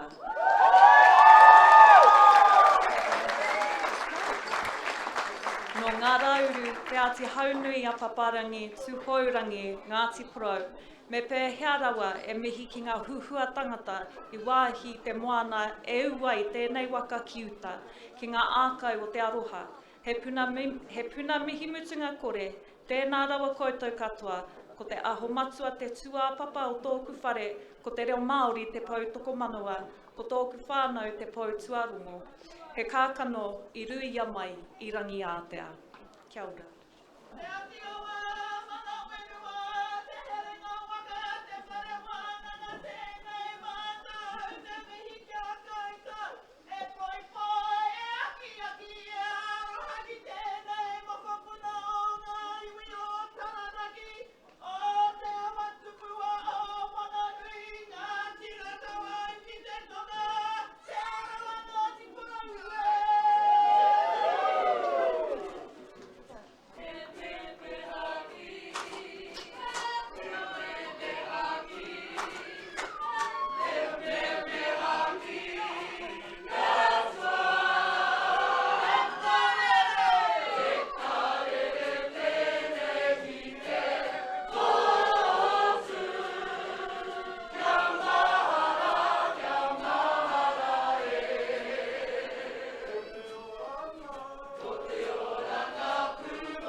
Nau mai haere mai Yanika Te.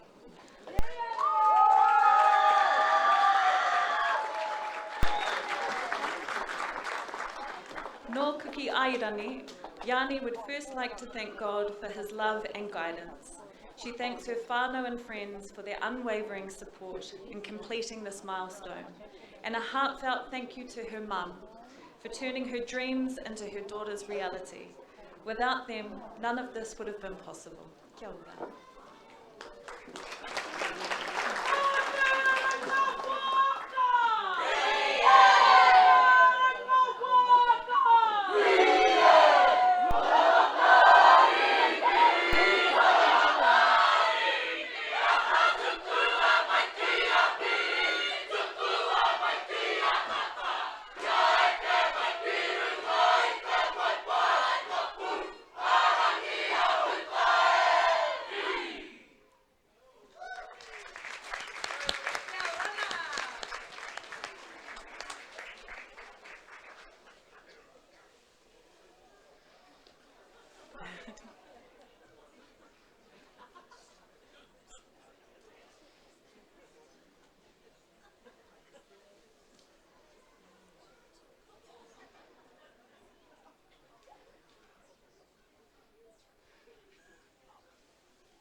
Nau mai haere mai Oscar Wakelin.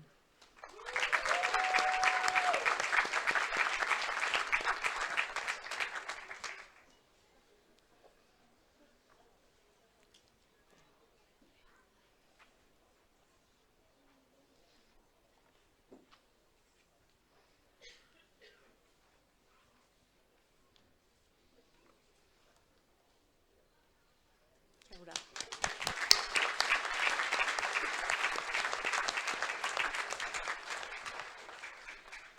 Will the Bachelors of Communication please come forward? Pavati Gaunda.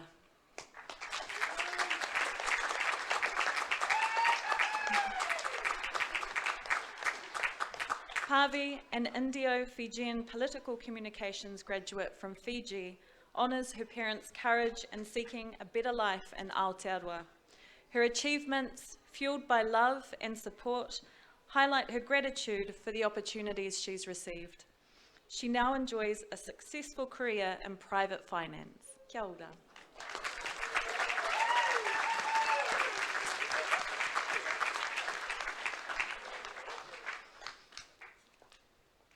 Nau mai haere mai Areta Pakinga.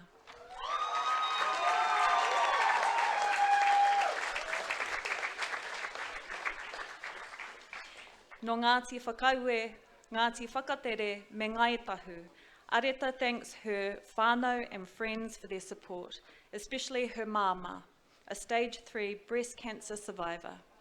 This one's for you. Ka tuku mihi hoki ki te hunga o Taramainuku, ka whai ia te ara no rātau I whakatō.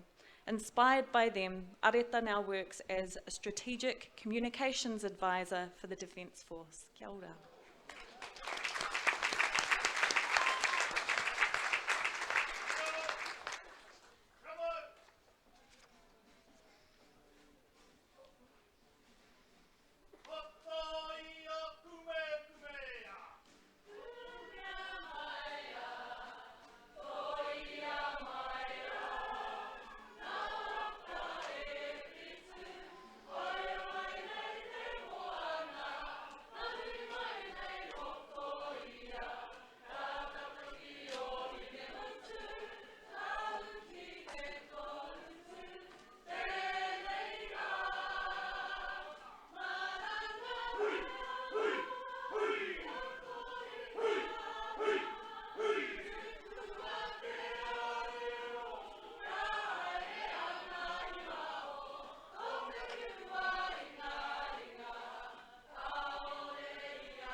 Nau mai haere mai tū tāua Prince Henare Pē Whairangi.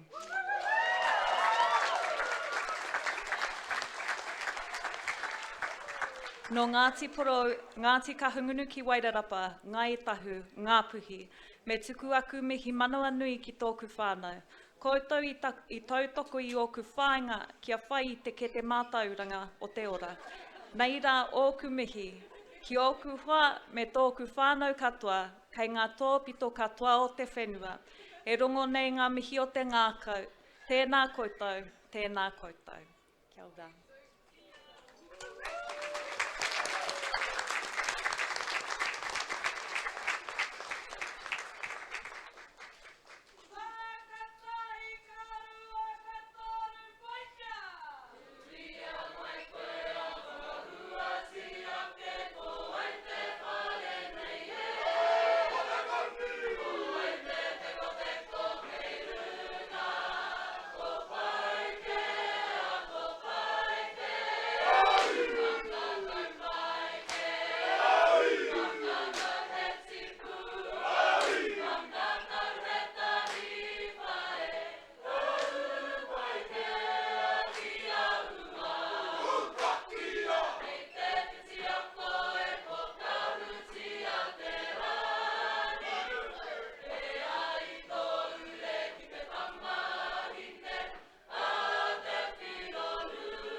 Nau mai Ariana Smith.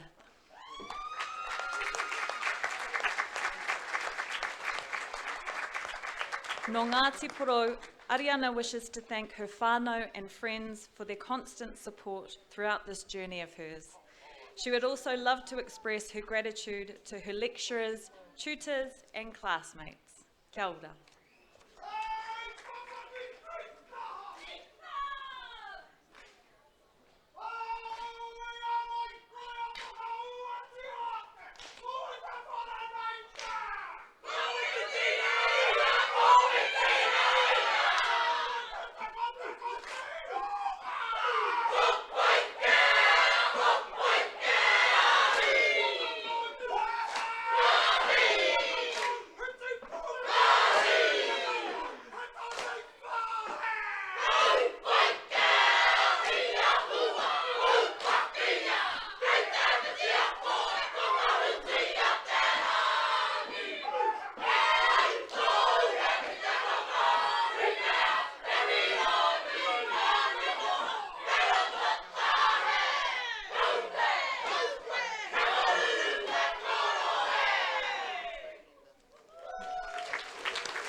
Nau mai, haere mai, pare kura, tangiariki tutua Nathan.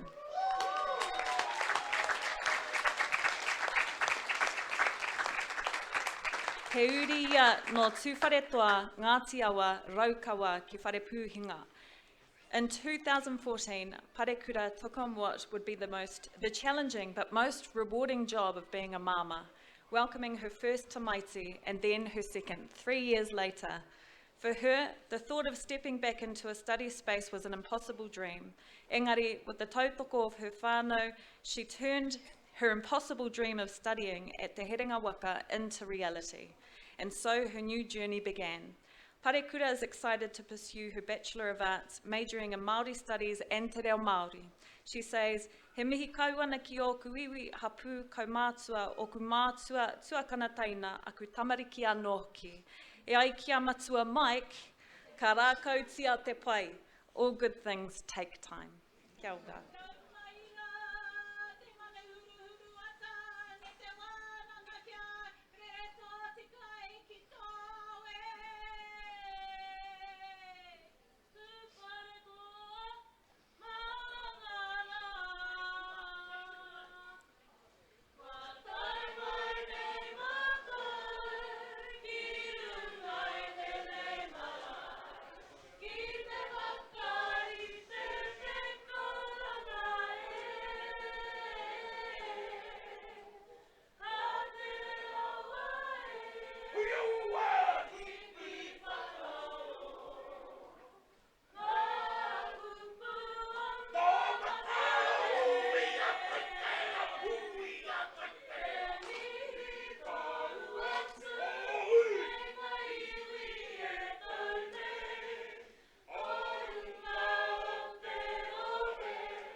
Ko ti ngā mahi o te whakapōtaitanga nei rā te mihi nui ki a koutou.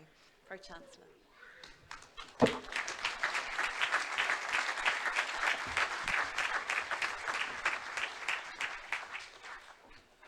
I would now like to invite Professor Maria Barge no Te Arawa me Ngāti Awa from Te Kawa Māui to present the Te Kawa Māui Awards.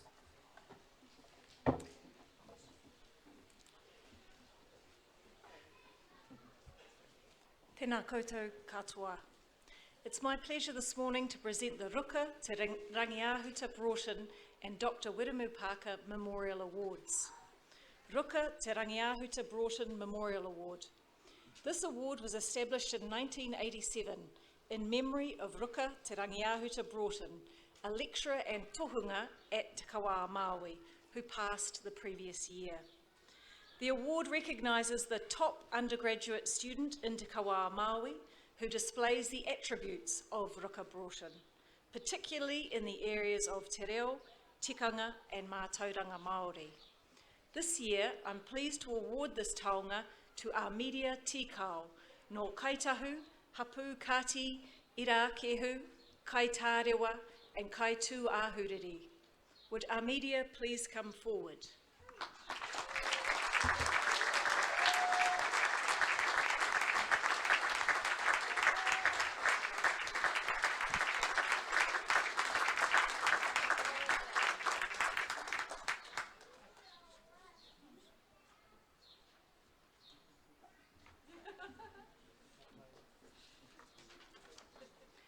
The Dr. Wiremu Parker Memorial Award.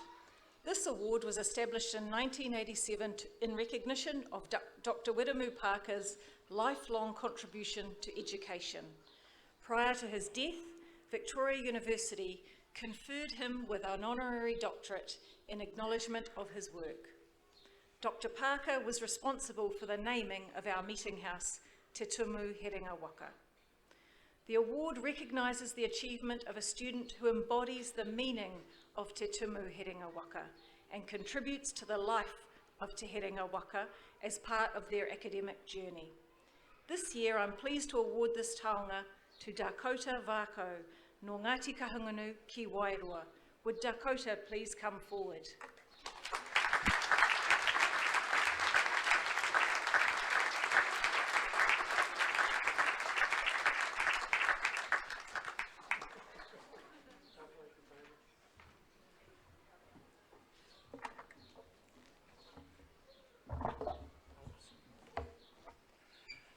It is a tradition at this university that the last of the formal speeches is given by one of our newest graduates. Ai whānau ko tata mutu. Hoi anō, the address given on behalf of all the graduates is delivered by a student who has stood out in their time at Te Herenga Waka by exemplifying the qualities we seek to instill in our graduates. Today's address will be given by Lucy Schrader, Manuera Te Aupōuri. Lucy has graduated today with a Bachelor of Arts. Ho mai te pakipaki mō Lucy. Please welcome Lucy.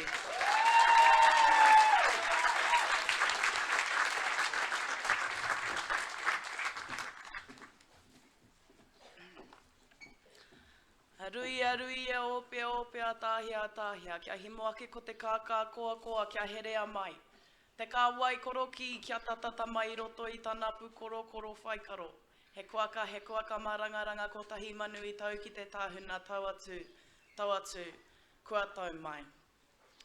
Ko te Māori o rangi e tui honei, ko te Māori o papa e takoto nei.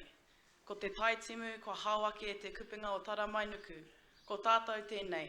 Te taipare e here nei o tātou waka, i te pau o tēnei marae o te herenga waka, tēnā tātou. Me te whakaro nui ki ngā mana whenua o te rohe nei, ki te pātaka kai a Ngaitara, a Ngāti Ira, a Te Ateawa, a Ngāti Toa Rangatira. Hoki mai anō ki te kaupapa o tēnei rā, me ngā ringarau pā i karapoti ana i nei pia, me ngā tutukitanga ka whakanuia i tēnei rā. Te kawa Māui, te whānau o āwhina, te tari o te tumu ahurei, ngā whānau, ngā hapu, ngā iwi, ngā koutou, mātou i whakamanoa i puipui i tautoko. I stand as a uri of the Aupōuri people. This tauparapara recalls the movement due to relentless Ngāpuhi attacks. Just classic Ngāpuhi, eh? Heoi anō, this recalls the escape from the island of Murimotu, where we had taken refuge. Our rangatira, Tūmatahina, had large feet and made his people step carefully in his footprints on the beach. Tahia, tahia, become as one. as they slipped through the Ngāpuhi lines at night. Next morning, Ngāpuhi saw only a single track in the sand and did not realise Murimotu Island had been abandoned. This kōrero tuku iho represents our haerenga to make it here today, following carefully in the tapuai of those before us. Ruka, Wiremu, Hereni mā. Those who have fought for us to have the opportunity of attending university. Those who fought for us to have a marae at the heart of our campus. Those who fought for us to live the dreams they could only aspire to. The giants that forged a pathway for us to follow. Long before I thought about university, my pathway was being forged, shaped, and stamped for me. My kaumātua fought for my whānau to be in a position to aspire for their tamariki. My parents always providing me with just the perfect amount of guidance to keep me on a path, but let me choose which path I wanted. My big sister attended Te Huinga Tauira in 2018 and returned home wearing an unusually vibrant yellow Ngai Tauira or NT hoodie. She raved about the students from NT and stated that I should go to Victoria University. I whakatō ia I te kākano. I started my journey at Te Puni village under the assumption that because the hall had an ingoa Māori, there'd be heaps of Māori there. In my first year, kia pono te kōrero, I sat in the corner not really talking to anyone, and let's be real, everyone thought I was Pākehā anyway. However, after I met a couple Māori, I was prompted to sit in NT. It was here that I was exposed to a real sense of the direction that I was heading in as a tauira Māori at Victoria. I finally belonged. It gave me a holistic sense of responsibility, community, and purpose. Our trip as tauira Māori to Chile under Matua Mike was a pivotal moment for me. I'm not talking about the kai, the Flash As Hotel, or the pub visits, but the shared Indigenous experience. The history and memories evoked a deep reciprocal connection to our shared colonial histories. This is what Moana Jackson refers to as the ethic of restoration, and I quote, "Because whakapapa traverses time between the past, present, and future, the building of new relationships and the telling of new stories begins with the identification and the untelling of colonization's past and present lies. Stories for and about transformation rely on honesty about the misremembered stories and the foresight to see where different stories might lead. That is the ethic of restoration. It offers the chance or challenge to clutch truth and justice for future flowerings. I will forever hold this experience with me in the weight of my footsteps. We all know this place is not built for Māori, Pasifika, and anyone who's not a cis white man. But all of us here today know that this place is lucky to have tauira like us, with diverse and decolonial ways of walking, such as the contributions we made to the anti-racism wānanga, to report back on the university and the perpetuation of racism in this institution. We should find out how much of that information was used to inform policy. It is not my intention to keep you guys bogged down with negative kōrero. I am forever indebted to Te Herenga Waka Whānui, both metaphorically and literally, as I have so much student loan to pay off. So I'm going to leave a hat down here if anyone wants to leave any coins in it. Mum and Dad, I'm looking at you guys out there. Lastly, I want to recognise our graduates, those who will stay up late working on an essay just to leave to work at 8 AM the next morning, those who have kaupapa whānau on and travel back to be involved in protests for Te Tiriti, for Palestine, mai te awa ki te moana, against fast-track bills me ngā tini kaupapa o te wā. Protest is integral to our whakapapa, from the origins of Te Hōhaiati o te reo Māori helping to lay down te pētihana, ki tōku tuakana ex-Vusa Prezi Tamitha Paul making waves. We see ourselves in our Queenie, Te Ariki Nui Queenie ngā wai hono i te pō, and we hear ourselves in the resounding haka of Hana Rāwhiti Maipi Clark. So keep pissing off Uncle Shane Jones. Stand strong in your whakapapa, for this is what our tūpuna fought for. The tapuai of our tūpuna led us here. It is now our time to step forward, to forge a new path into our future. I runga I tērā he wero mā tātou. Give back to those who forged the footprints for you, and forge even bigger ones for those coming next. It is not just our duty to follow the path laid before us, but to boldly create new ones, carving a brighter future for our mokopuna and our whare hou ngā mokopuna. Mō tātou a mō ngā uri a muri ake nei. Tēnā koutou, huri noa i tō tātou nei whare, tēnā rā koutou katoa.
Tēnā koe, Lucy.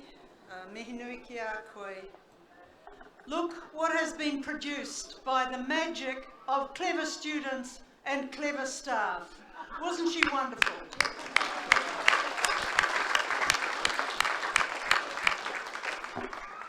The only thing that could possibly be more exciting than having this celebration for the first time in this remarkable place is to see the calibre of our graduates. We have great hopes for you.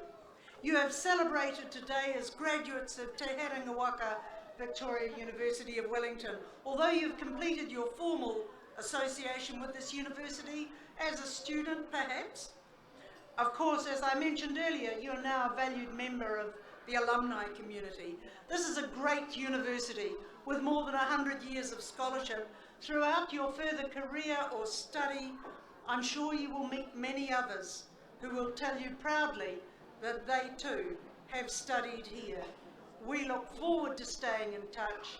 We are very pleased to celebrate your success, and we wish you every success for the future. Kia ora koutou katoa.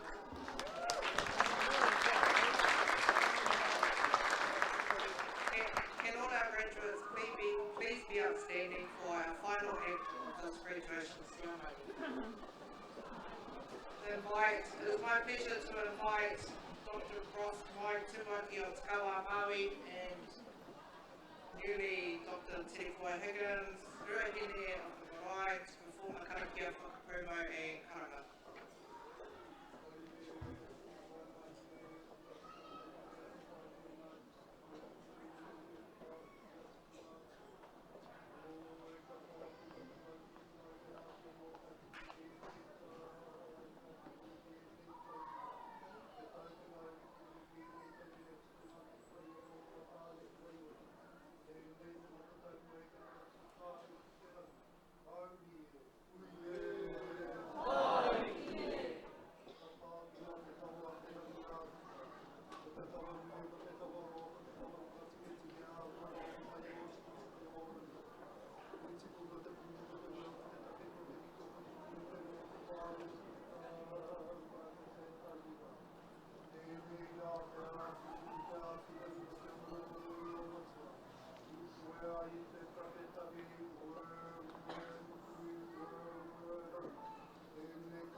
te ao mārama, haungie,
Ako nei ka karangahia tātou ki te kai.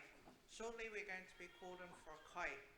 And kai will be served here today in our new building, Ngā Mokopuna. Now this is a new building, literally, it's a new building. So my message from the back has been all the people who are inside the whare kai, can you momentarily come out so they can pull the tables out? And then we're going to go back in. Ka pai? Ko marama? So that means you might have to snugs out. Hoi anō, don't forget to please tag the university in all your photos, because we want to all see them and we want to get all the angles. There are plenty of spaces in the new building for you to take photos during the kai, so please help yourself. Hoi anō, kei aku nui, kei aku rahi, ko tai tātou ki te mutunga o tēnei Hui Whakapūmau. Huro anō, huro, huro, huro. Merikiri me te kia koutou me ngā mihi nui mo te tauhou. Tēnā roa atu koutou kei ngā pia I whakawhiwhia ki a koutou tohu. Tēnā koutou, tēnā koutou. Kia ora mai tātou katoa.